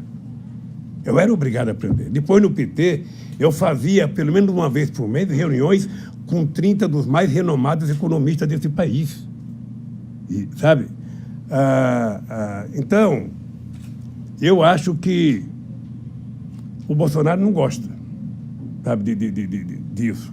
E eu acho que a esquerda vai apresentar um projeto. Eu digo para o PT, não tem que apresentar propostas. Apresenta o programa que o Haddad apresentou na campanha. Faz um confronto de ideia para a sociedade perceber que é possível um outro Brasil. É possível, Mônica, porque eu provei na prática que é possível construir um novo Brasil. Eu consegui provar com a bênção de Deus e do povo brasileiro que o povo não é problema, o povo é solução. Eu consegui provar isso. Então, eu estou convencido que a esquerda... deixa eu dizer uma coisa pessoal. Eu, pessoalmente, gosto do Ciro Gomes. Tenho respeito pelo Ciro Gomes. O Ciro Gomes, ele não causa mal ao PT. Ele causa mal a ele. Tá? O Ciro Gomes precisa aprender uma lição elementar. É aprender a ouvir coisas que você não gosta. É suportar os contrários. É aprender a conviver na adversidade. Sabe? Ele precisa aprender essa lição mínima. Quando ele foi governador do Ceará, ele não precisava disso. Quando ele foi prefeito de Fortaleza, não precisava disso.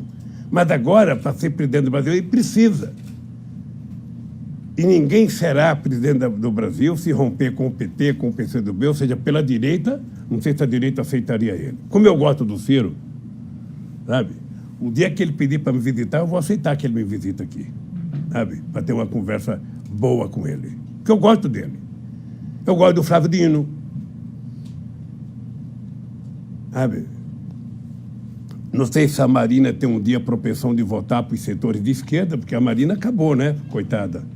Ter 1% só no processo eleitoral, depois de ser quadra presidenta, é muito pouco. Eu não sei o que ela vai fazer. Mas eu penso que a esquerda pode construir um grande projeto para o Brasil e pode voltar ao poder. Sem o PT na hegemonia, né? Desde o PT, isso eu defendo. Por que o PT, de vez em quando, aparece como hegemônico? Você acha que um partido que tem 30% de voto vai começar abrindo mão da sua candidatura? Não vai. Como eu acho que o PT já teve presidente 4 vezes, eu acho que em algum momento o PT pode escolher um companheiro de outro partido político e ser candidato a presidente. Sabe? O PT pode participar do governo, o PT pode ter vice, o PT, sabe? Eu acho que tudo é possível. O que você precisa é não exigir que o PT abra mão sem apresentar uma proposta alternativa. Ó, se você tem 10%, eu tenho 30%, e você acha, bom, mas no segundo turno eu sou melhor do que você, no segundo turno eu sou melhor do que você, ó, se você é melhor do que eu, por que você não ganha no primeiro turno? Eu lembro do Brizola em 89. O Brizola é uma pessoa que faz falta no Brasil hoje. Sabe, eu lembrei do Ulisses Guimarães, o Brizola é uma pessoa, um arraio é uma pessoa que faz falta. Sabe os velhos da política que fazem falta? A sabedoria política, não tem mais isso. Fernando Henrique, não? O Fernando Henrique Cardoso é o seguinte, o Fernando Henrique Cardoso não tem jogado um papel que o nome dele deveria merecer. Ele fala muito sobre quase tudo desnecessariamente. Sabe, eu, sinceramente, acho que ele poderia ter um papel, sabe, de grandeza para quem já foi presidente da República, para quem foi chamado de príncipe da sociologia. Ele poderia ter um papel mais respeitoso com ele mesmo, não é comigo. O problema do Fernando Henrique Cardoso é que ele nunca aceitou o meu sucesso. Ele me adorava no fracasso. Tá? Quando eu fui eleito, que ele falou, bom, o Lulinha só vai durar 4 anos, e aí eu vou votar com pompa e tudo, sabe? Ele me tratava bem. Sabe? Eu chego a dizer que eu achava que ele queria que eu ganhasse ao invés do Serra. É porque ele fala, o Lula vai ganhar, um coitado metalúrgico, não vai conseguir fazer nada, eu vou votar 4 anos depois, cheio de moral. O Serra, se ganhar, vai me ferrar. Então, prefiro... Não deu certo. Porque quem deu certo não fui eu. Quem deu certo foi a paciência e a competência do povo brasileiro, que me ajudou, que acreditou. Você está lembrado quantas vezes eu dizia, olha, meu governo vai ser medido por 4 anos. Não adianta cobrar de mim agora. Isso aqui é que nem um pezinho de jabuticaba. Você planta, se ele não for enxertado, ele demora 15 anos para dar. Se ele for enxertado, vai dar no primeiro ano. Mas você tem que jogar água, tem que ter sol. O governo é isso. E eu tinha muito medo de não dar certo. Vocês estão lembrados que eu dizia, eu não posso dar errado. Eu tinha muito medo do Wałęsa na Polônia. Eu olhava para o Wałęsa, o fracasso do Wałęsa, ser presidente da República, sabe, depois do estaleiro de Gdansk, e na reeleição ter 0,5% dos votos. Eu falei, Deus me livre, eu não quero ser isso. E graças a Deus, o povo brasileiro, sabe, me fez. Até hoje eu tenho muito orgulho de ser considerado o melhor presidente da história do Brasil. Carrego isso com muito orgulho. Ninguém vai tirar isso do povo brasileiro. Ninguém. E quem quiser ganhar de mim, que faça mais. Não é me xingar. Mas já ganharam do Simone. Sabe? Hein? Ganharam agora do Simone. De mim não concorri. Bom, presidente... Se eu tivesse concorrido, eu certamente ganharia as eleições. O senhor pensa em concorrer, presidente? Vamos não imaginar, o senhor está preso e não pode A concorrer Folha de São Paulo escreveu que eu só vou ser candidato em 2039. Mas o senhor seria candidato velho? Deixa eu te contar. Eu sou um homem muito... O senhor bota na cabeça que o senhor não Eu pode. sou um homem de muita crença. Eu vejo os cientistas falar que o homem que vai viver 120 anos já nasceu. E por que não sou eu? Mas o senhor Então, não, deixa eu lhe falar, concretamente falando, veja, eu acho que a Igreja Católica ensinou o seguinte: olha, com 75 anos o bispo se aposenta, sabe, que é melhor dar lugar para o novo. Eu acho que vai surgir muita gente boa nesse país e eu me contentarei em apoiar qualquer pessoa daqui para frente para ser candidata a presidente da República.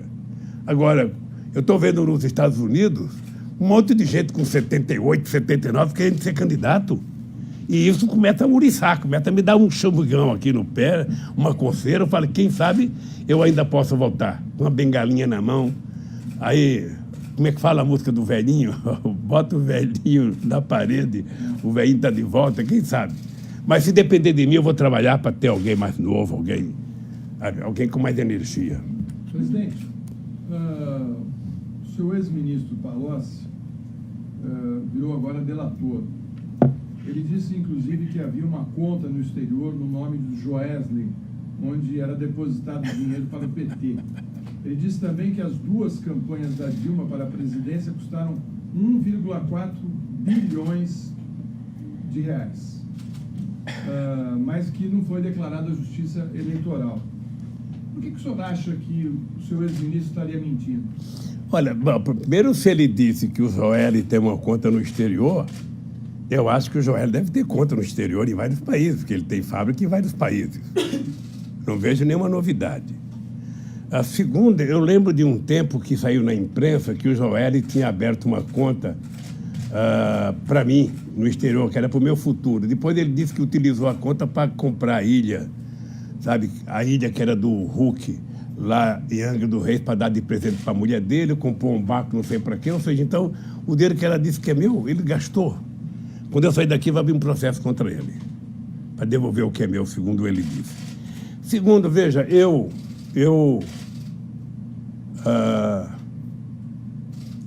era um cara que tinha profundo respeito pelo Palocci. O Palocci era uma pessoa que, se não tivesse feito bobagem, poderia ter crescido na política brasileira. Eu comecei a perder a confiança no Palocci com aquela história do caseiro no primeiro mandato. Vocês estão lembrados que o Palocci saiu do governo em março de 2006. Eu vinha para o Paraná, que eu tinha uma atividade aqui no estado do Paraná, e eu tinha lido a imprensa, liguei para o Palocci, falei, Palocci, eu estou indo ao Paraná, eu vou voltar 3 horas da tarde, se você não tiver resolvido o problema do caseiro, você não está mais no governo. E ainda falei com ele, Palocci, não é possível o ministro da Fazenda ganhar de um caseiro. Então, ou você explica, é o do caseiro ou cai fora. Quando eu voltei de trás, liguei para ele, ele não tinha explicação, porque é o seguinte, eu comecei a achar que o Palocci não dizia a verdade porque ele nunca teve coragem de me dizer se ele ia ou não ia na casa. Ora, se ele mentisse para a Polícia Federal, se ele mentisse para o PMDB, para o Senado, era um problema dele. Mas para mim, que era o presidente dele, ele nunca me disse. E, aliás, dizia que não sabia andar de carro em Brasília.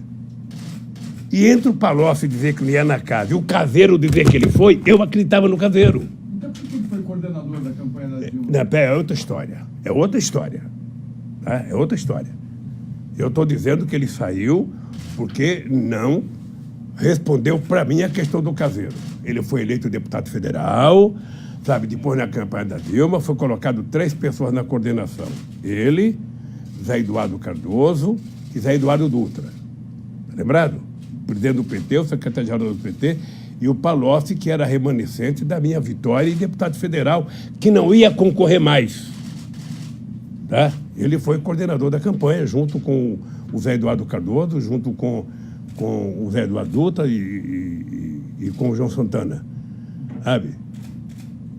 Certamente a Dilma admirava o trabalho dos 3, porque fizeram ela ganhar as eleições. Presidente, o que todo mundo está querendo saber hoje no Brasil é o seguinte: o país está numa crise econômica profunda, o desemprego aumentou, apesar da reforma trabalhista, as perspectivas não são boas para o futuro, os investimentos não surgiram e muitas indústrias estão indo embora. inclusive a indústria automobilística.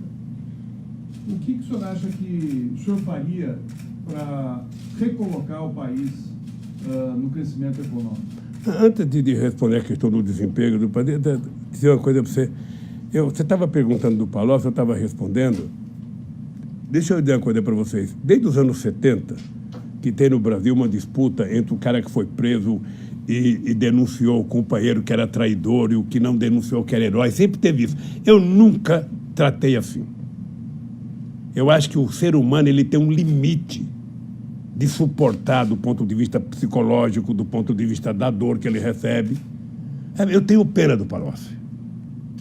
Porque um homem da qualidade política do Palocci não tinha o direito de jogar a vida fora como ele jogou. Tenho um profundo respeito pela mãe do Palocci, que é fundadora do PT, que carrega barro até hoje pelo PT lá em Ribeirão Preto. Mas, lamentavelmente, eu tenho pena do Palocci. Ele não merecia fazer com ele o que ele está falando. Sabe?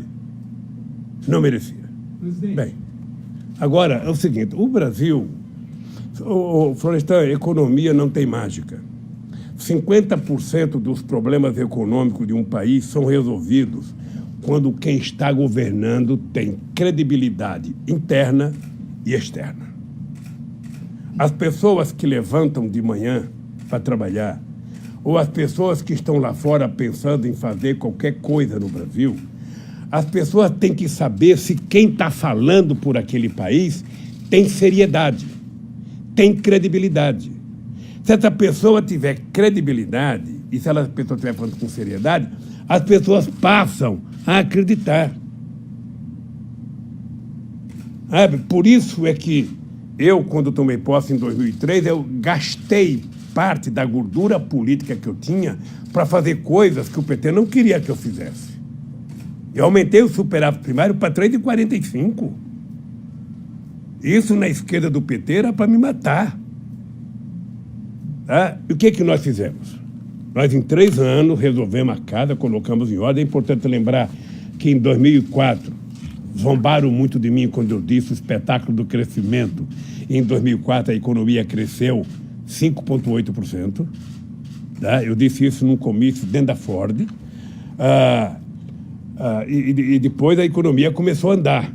Mais devagar, mas ela foi andando. Então, eu queria conquistar credibilidade. Eu tive muito apoio lá fora. Eu tive muito apoio do Gordon Brown, muita confiança. Sou agradecido ao Chirac, sou agradecido ao Bush, sou agradecido ao Schroeder, depois a Angela Merkel, sou agradecido ao Rungitao, sou agradecido ao primeiro-ministro Singh da Índia, sou agradecido essas pessoas todas depositaram muita confiança, muita confiança. Eu posso pegar o depoimento de um presidente como o Lago do Chile. O Lago, depois de 2 anos de governo, falou assim para mim: Lula, eu sinceramente quero te pedir desculpas, porque quando você ganhou, eu achei que ia ser um desastre. E você deu um show de bola. Então, nós começamos a trabalhar com muita seriedade, não se brincava nesse país, não tinha mágica, nós não inventávamos nada, sabe? Quando decidimos criar o Bolsa Família, o país não poderia criar, e eu disse que era para criar porque nós íamos criar o Bolsa Família. Eu tinha certeza que nós tínhamos que vencer aquela batalha dos economistas. Quem tem que distribuir primeiro para crescer, eu tenho que crescer para distribuir. Essa era a briga. Nós vamos crescer e distribuir juntos. Vamos fazer junto, sabe? O cidadão vai comprar 2 pães a mais, vai tomar 2 cafés a mais, vai comer um pedacinho de carne a mais. O orgulho que eu tinha quando o cidadão na televisão pegava a televisão e falava: olha, hoje eu comi filé, hoje eu comi picanha. Isso é possível fazer no Brasil de hoje, é possível a gente construir no Brasil. E isso tem que gerar emprego, tem que gerar renda, tem que aumentar salário. Tudo isso tem que fazer, sabe? O crédito consignado tem que voltar com certo equilíbrio. Você não pode emprestar dinheiro no crédito consignado, sabe? A 30% ao mês, a 40% ao mês, você tem que emprestar a um juro muito pequeno para o povo poder pagar. Então, eu não esqueço nunca quando nós fizemos aquela propaganda com o Ronaldão, que ele tinha quebrado o joelho na Inter de Milão, e a imprensa brasileira dizia que tinha acabado a carreira dele, ele não vai jogar mais bola, acabou o Ronaldão todo, e ele treina e se recupera. Aí nós colocamos aquela propaganda dizendo: eu sou brasileiro e não desisto nunca. Aquela foi uma coisa extraordinária. Aí começou a vir empresa para cá. Ô, gente, a gente produzia 1.700.000 automóveis. Quando eu deixei o governo, a gente estava produzindo 4 milhões. Sabe? Era muita coisa que estava acontecendo nesse país. Você quer uma coisa que eu acho que houve um erro no governo da Dilma, um erro que eu não faria? Entre 2009, quando veio a crise, eu criei uma política de desoneração. Desonerei 47 milhões entre 2009 e 2010. Tá? E desoneração, para mim, sempre funcionava como se fosse uma comporta. Sabe uma hidrelétrica? Eu abro quando eu quero produzir mais energia e eu fecho. Eu abro e eu fecho. De 2011 a 2014, entre desoneração e isenção fiscal, eu conversei com o Guido Mantega, eles fizeram 540 bilhões de reais. Ou a Dilma? Não, no governo de 2011 a 2014. Sim. 540 bilhões. A Folha até fez uma matéria grande sobre isso. Aí, quando a Dilma percebeu que não dava para desonerar, porque você mandava para o Congresso para desonerar a fábrica de maçã. O Eduardo Cunha colocava maçã, pera, abóbora, melancia, abacaxi, vinha 500 coisas de volta. A Dilma tentou consertar, fez uma medida provisória e mandou para o Congresso, acabando com a desoneração. O Renan Calheiros mandou de volta, não aceitou a medida provisória. Sabe? Então, eu acho que nós exageramos na desoneração, se bem que tivemos uma contrapartida positiva. O desemprego chegou a 4,3%. Deixa eu só terminar, concluir. O desemprego ficou muito pouco, sabe? O menor índice do Brasil, e a gente manteve todas as políticas sociais e manteve o Minha Casa Minha Vida, que agora está acabando. Agora, presidente, o senhor, o próprio PT ou muitas lideranças fazem críticas a Dilma. O senhor sempre fala: eu tenho muito orgulho de ter saído com 85% de aprovação e ser o presidente mais bem avaliado do Brasil. Que palavra, que o senhor tem vergonha de ter eleito uma presidente que foi a mais mal avaliada? Temer é o único que ganha dela. Orgulho. Tenho muito Mas orgulho. ela foi péssima Tenho muito pessoa, orgulho de presidente. ter a Dilma. Mas o povo brasileiro não Nem todo filho, sabe, consegue ter o sucesso que você teve. Não, ela teve um fracasso. O Pelé não Ela teve, saiu muito o mal Pelé não avaliada. teve nenhum jogador como ele, Mas ela saiu nem o muito filho mal. dele. Deixa eu falar uma coisa para você. É importante só não ter o lembrar, mesmo sucesso. é importante lembrar que em 2013 a Dilma tinha quase que 75% de preferência eleitoral nesse país. A aprovação da Dilma era de 75%. Em 2015. Ei, peraí, deixa eu falar, querido. Depois do que aconteceu a partir de 2013, que eu acho que nem a imprensa avaliou direito, nem a esquerda, nem os cientistas políticos avaliaram direito, o que foi 2013, o que foi a Primavera Árabe? Aquela loucura. Eu fiquei muito feliz quando derrubaram o Mubarak. Fiquei muito feliz, porque eu conheci ele bem. E o Obama tinha acabado de ir lá fazer um discurso, o grande discurso do Egito. Bem, aí derruba o Mubarak, elege o Morsi. 3 meses derrubaram o Morsi. Quem que está governando? Uma junta militar. E não tem mais manifestação na rua. Nenhuma mais. A Líbia, invadir a Líbia quando o que eu vou dizer aqui é pecado, mas eu vou dizer. Porque se eu não dizer, vocês não vão entender. O Gaddafi, por que fazer o que fizeram com o Gaddafi? O Gaddafi, eu achava ele muito parecido com o Calbi Peixoto. Ele tinha feito um implante de cabelo, ele estava com cabeludo, muito cabelo, ele utilizava muita base no rosto, sabe? Aquelas mantas bonitas que ele usava, aqueles panos de seda branco, tudo cheio de base aqui, sabe? Ele não causava mais mal a ninguém. Aquela loucura de matar aquele cara, o que criaram na Líbia? Sabe? Criaram... agora começou a guerrilha de verdade. O Iraque, eu conversei muito com o Bush. O Bush não tem armas químicas no Iraque, Bush não faça isso, tal. Não, ele fez, porque ele precisava se reeleger. Sabe? E eu acho que o Sarkozy e o inglês fizeram também a guerra do Iraque para poder se reeleger, e não deu certo. Então, eu Eu sinceramente, acho que o mundo está precisando de lideranças. E nós não temos lideranças mundiais. Não temos. Presidente. Sabe? Então, nós precisamos tentar, no campo da política, dizer o seguinte: olha, quem vai resolver o problema do mundo é você ter uma classe política séria, com partidos sérios, organizados seriamente, sabe? Para poder consertar o país. Não tem o gênio. Não tem o gênio na universidade que você vai lá e pega e coloca que ele vai governar. Se fosse fácil assim, você não teria problema em nenhum país.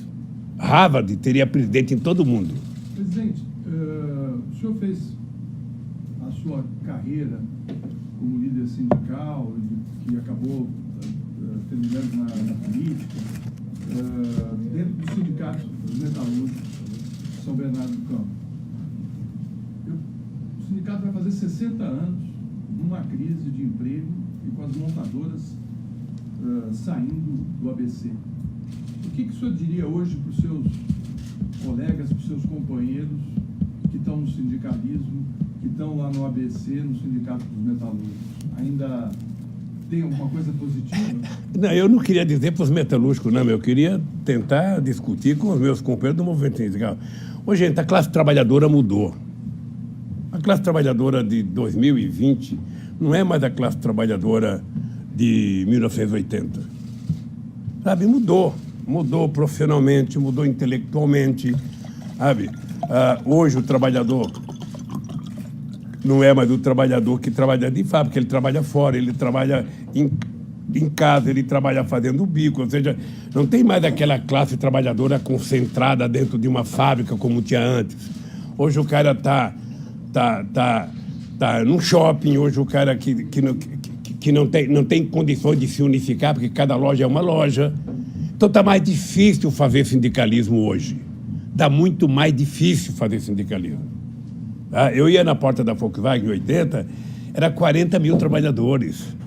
Hoje aquela Volkswagen são apenas 12 mil trabalhadores. É um desmonte daquela fábrica. Tá? Então o mundo do trabalho mudou. O mundo do trabalho mudou radicalmente. E nós temos que repensar como reorganizar a classe trabalhadora. O cara que trabalha por conta própria, o cara que trabalha individualmente, o cara que trabalha em casa, o cara não tem mais a mesma consciência de classe que ele tinha naquele tempo. Então, o papel do movimento sindical agora é tentar repensar como organizar a classe trabalhadora, como eu representar os trabalhadores. A Volkswagen tem mais ex-metalúrgico fora do que lá dentro. Quem é que representa esses ex-metalúrgicos? Então, o movimento sindical tem uma tarefa forte de descobrir um novo discurso e uma nova razão para a sua existência. Para encerrar, presidente, eu recebi... Não encerrar, não. Não, temos já... Não, ainda falta 14. Mais 10. Então tem mais. Para pré-encerrar. Para pré-encerrar. Eu queria saber o seguinte... Eu não tenho nenhuma pressa, viu? Nós também não.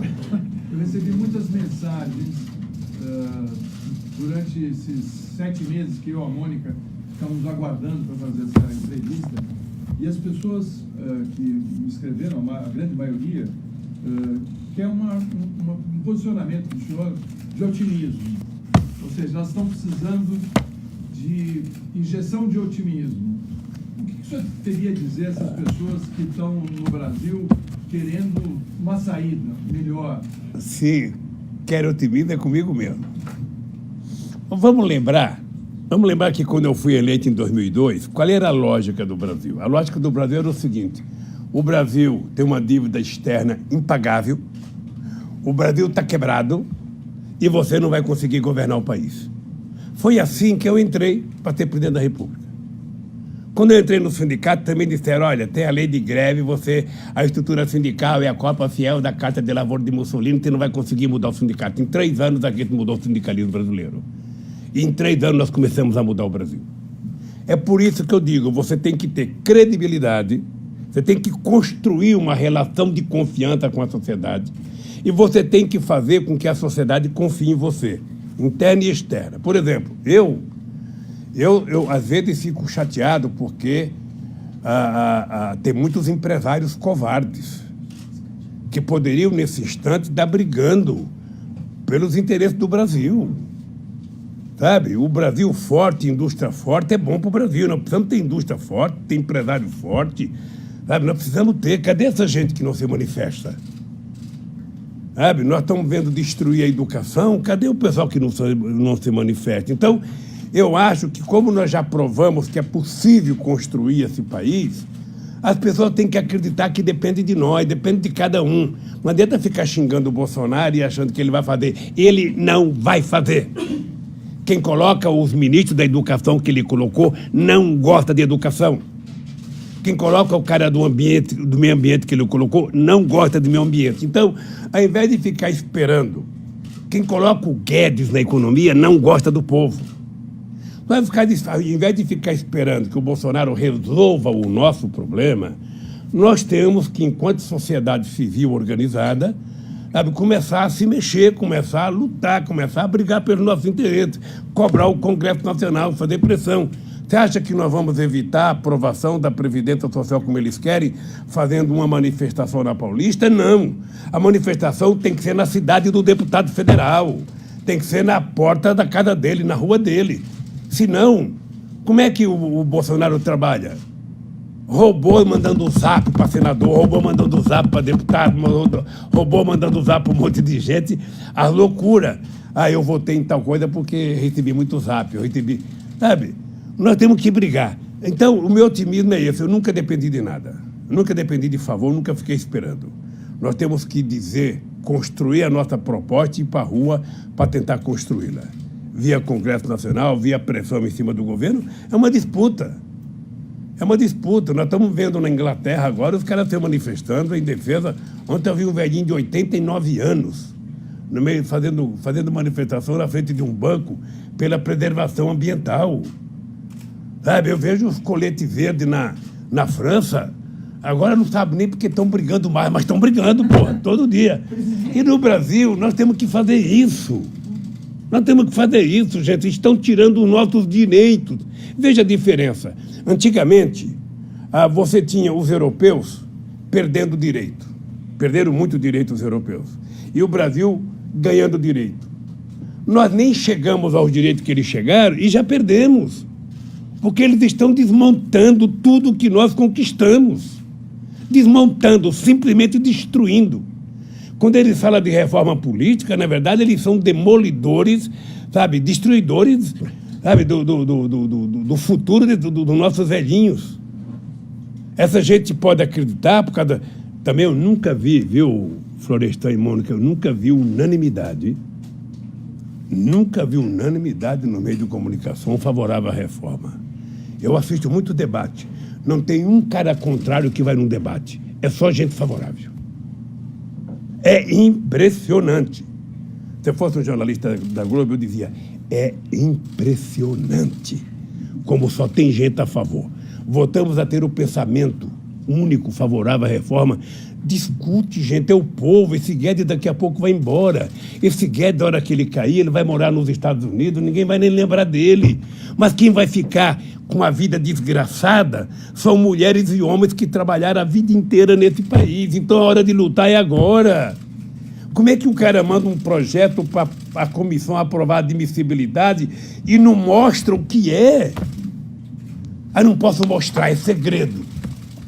Gente do céu, você está tratando com os interesses de milhões e milhões e milhões de homens e mulheres. Você não está tratando com o interesse de banqueiro. Todo esse sacrifício do povo brasileiro para favorecer o Santander, para favorecer o Itaú, para favorecer o Bradesco. Que palhaçada é essa com o nosso país? Então o povo tem que saber o seguinte, o otimismo está dentro de nós. Tá? A gente tem que saber que o mandato é de 4 anos, a gente tem que saber que esse cara ganhou as eleições, a gente gosta ou não gosta, sabe? A gente tem que saber que ele pode imprimir o jeito dele governar, cabe a gente aceitar ou não. Se a gente não aceita, tem que lutar. Presidente. Tem que ir para a rua, tem que dizer para o povo, tem que brigar, sabe? É assim que a gente faz política. Achar que o Bolsonaro vai fazer o que você quer, esqueça. Ô, presidente, a gente tem só 5 minutos, fomos avisados aqui. Eu queria falar de uma coisa bem episódica, mas que eu acho que pode dizer muito. É o seguinte, esse primeiro-ministro de Portugal, Sócrates, deu uma entrevista e ele comentou o telefonema que o ministro Gilmar Mendes deu ao senhor no dia do velório do seu neto.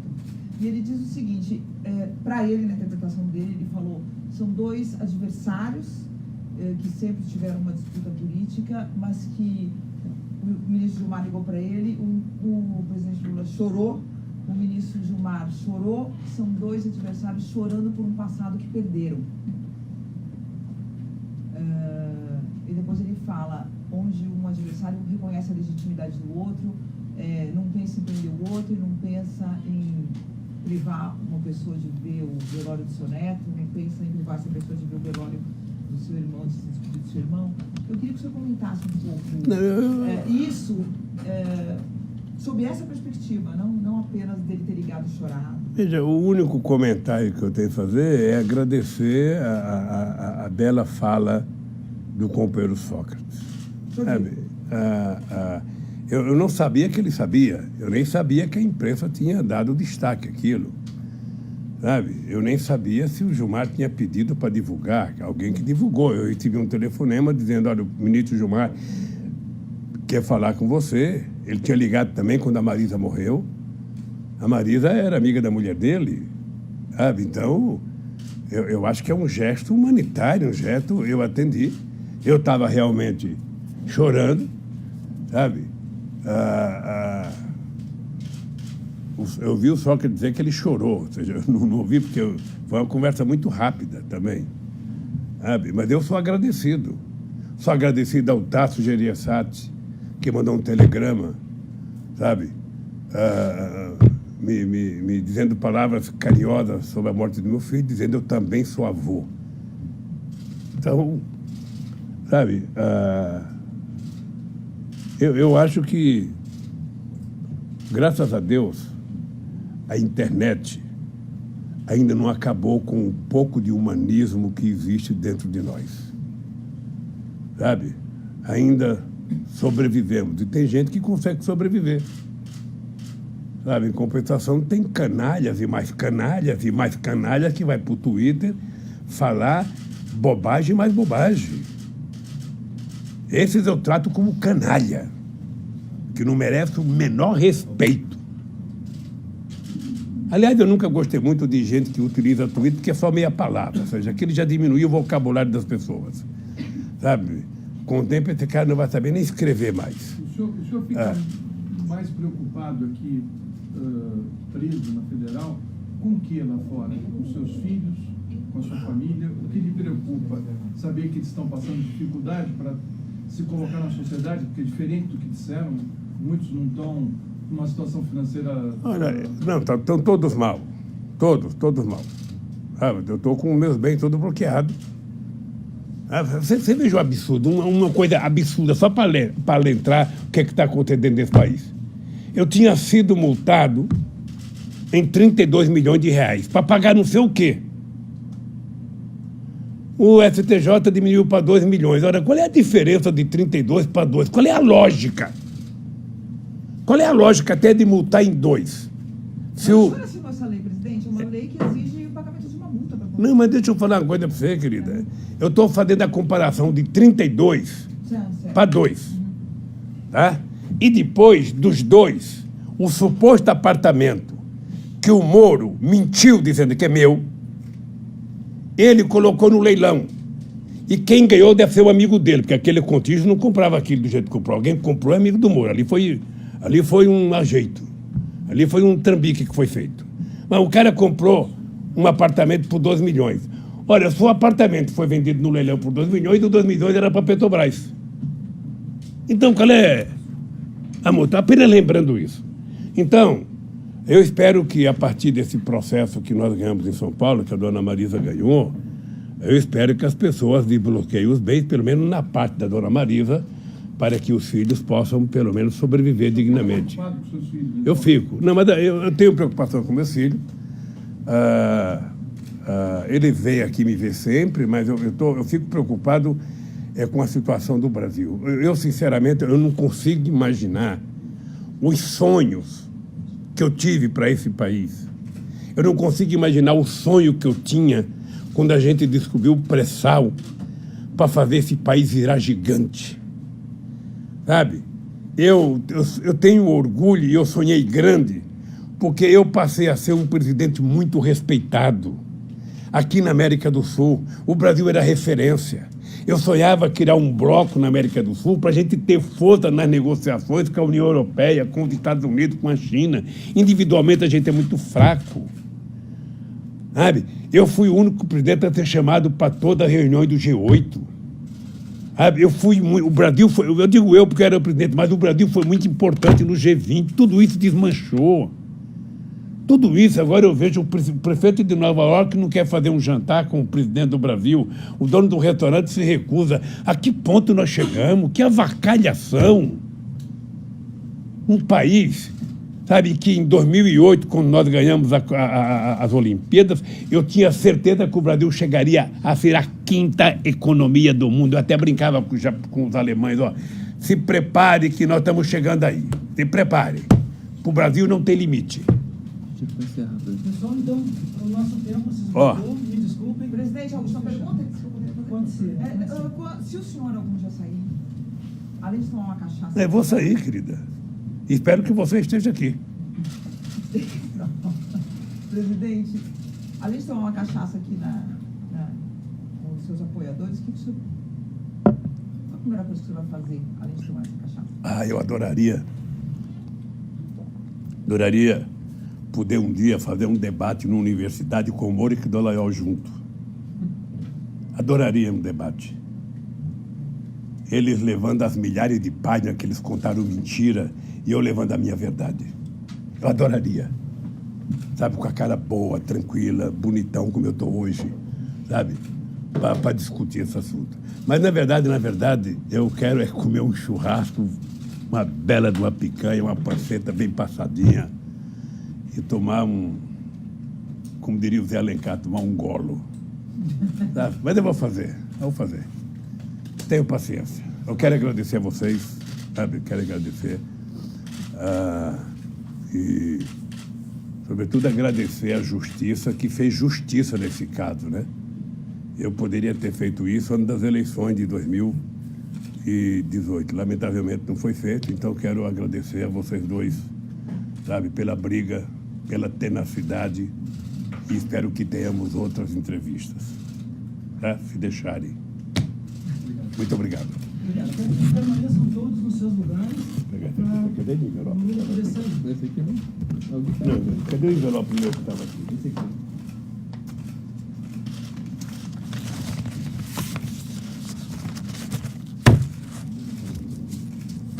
Essa grade.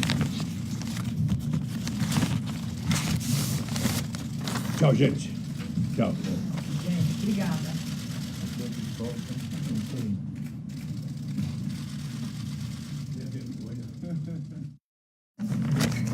Não, a gente queria começar aqui falando o seguinte, presidente, sobre a prisão do senhor. Foi um dia histórico no Brasil e a gente queria saber o que passou pela cabeça do senhor quando o senhor estava sendo preso, sendo conduzido para a prisão. Veja, eu durante todo o processo, eu não sei se eu cheguei a conversar com você na entrevista que nós fizemos, mas eu sempre tive certeza, desde que começou os discursos e o processo da Lava Jato, de que tinha um objetivo central, que ia chegar em mim. Aliás, uma amiga nossa, jornalista importante, Tereza Cruvinel, escreveu um artigo importante em que ela falava: o que eles querem, na verdade, é o Lula. E isso foi ficando patente todos os depoimentos. Você está lembrado que a imprensa retratava: prenderam fulano, vai chegar no Lula. Prenderam fulano, vai chegar no Lula. Prenderam fulano. E muita gente que era presa, a primeira pergunta que fazia era: você conhece o Lula? Você é amigo do Lula? Você fez alguma coisa com... Todo mundo. E eu sabia disso porque a imprensa retratava, sabia disso porque as pessoas contavam, sabia disso porque advogado conversava com advogado. E foi ficando patente que o objetivo era chegar em mim. Tinha companheiros no PT que não gostavam quando eu dizia isso. Sabe, eles vão chegar em mim e depois vão caminhar para criminalizar o PT. Né?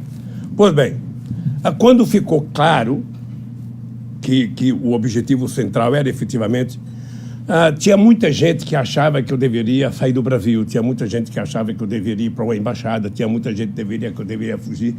E eu tomei como decisão, Mônica, que o meu lugar é aqui. Eu tenho tanta obsessão de desmascarar o Moro, desmascarar o Delanhol e a sua turma, e desmascarar aqueles que me condenaram, sabe, que eu ficarei preso 100 anos. Mas eu não trocarei a minha dignidade pela minha liberdade. Eu quero provar a farsa montada. Eu quero provar, montada aqui dentro, montada no Departamento de Justiça dos Estados Unidos, com depoimento de procuradores, com filmes gravados, e agora mais agravado com, sabe, a criação da Fundação Criança Esperança do Delanhol,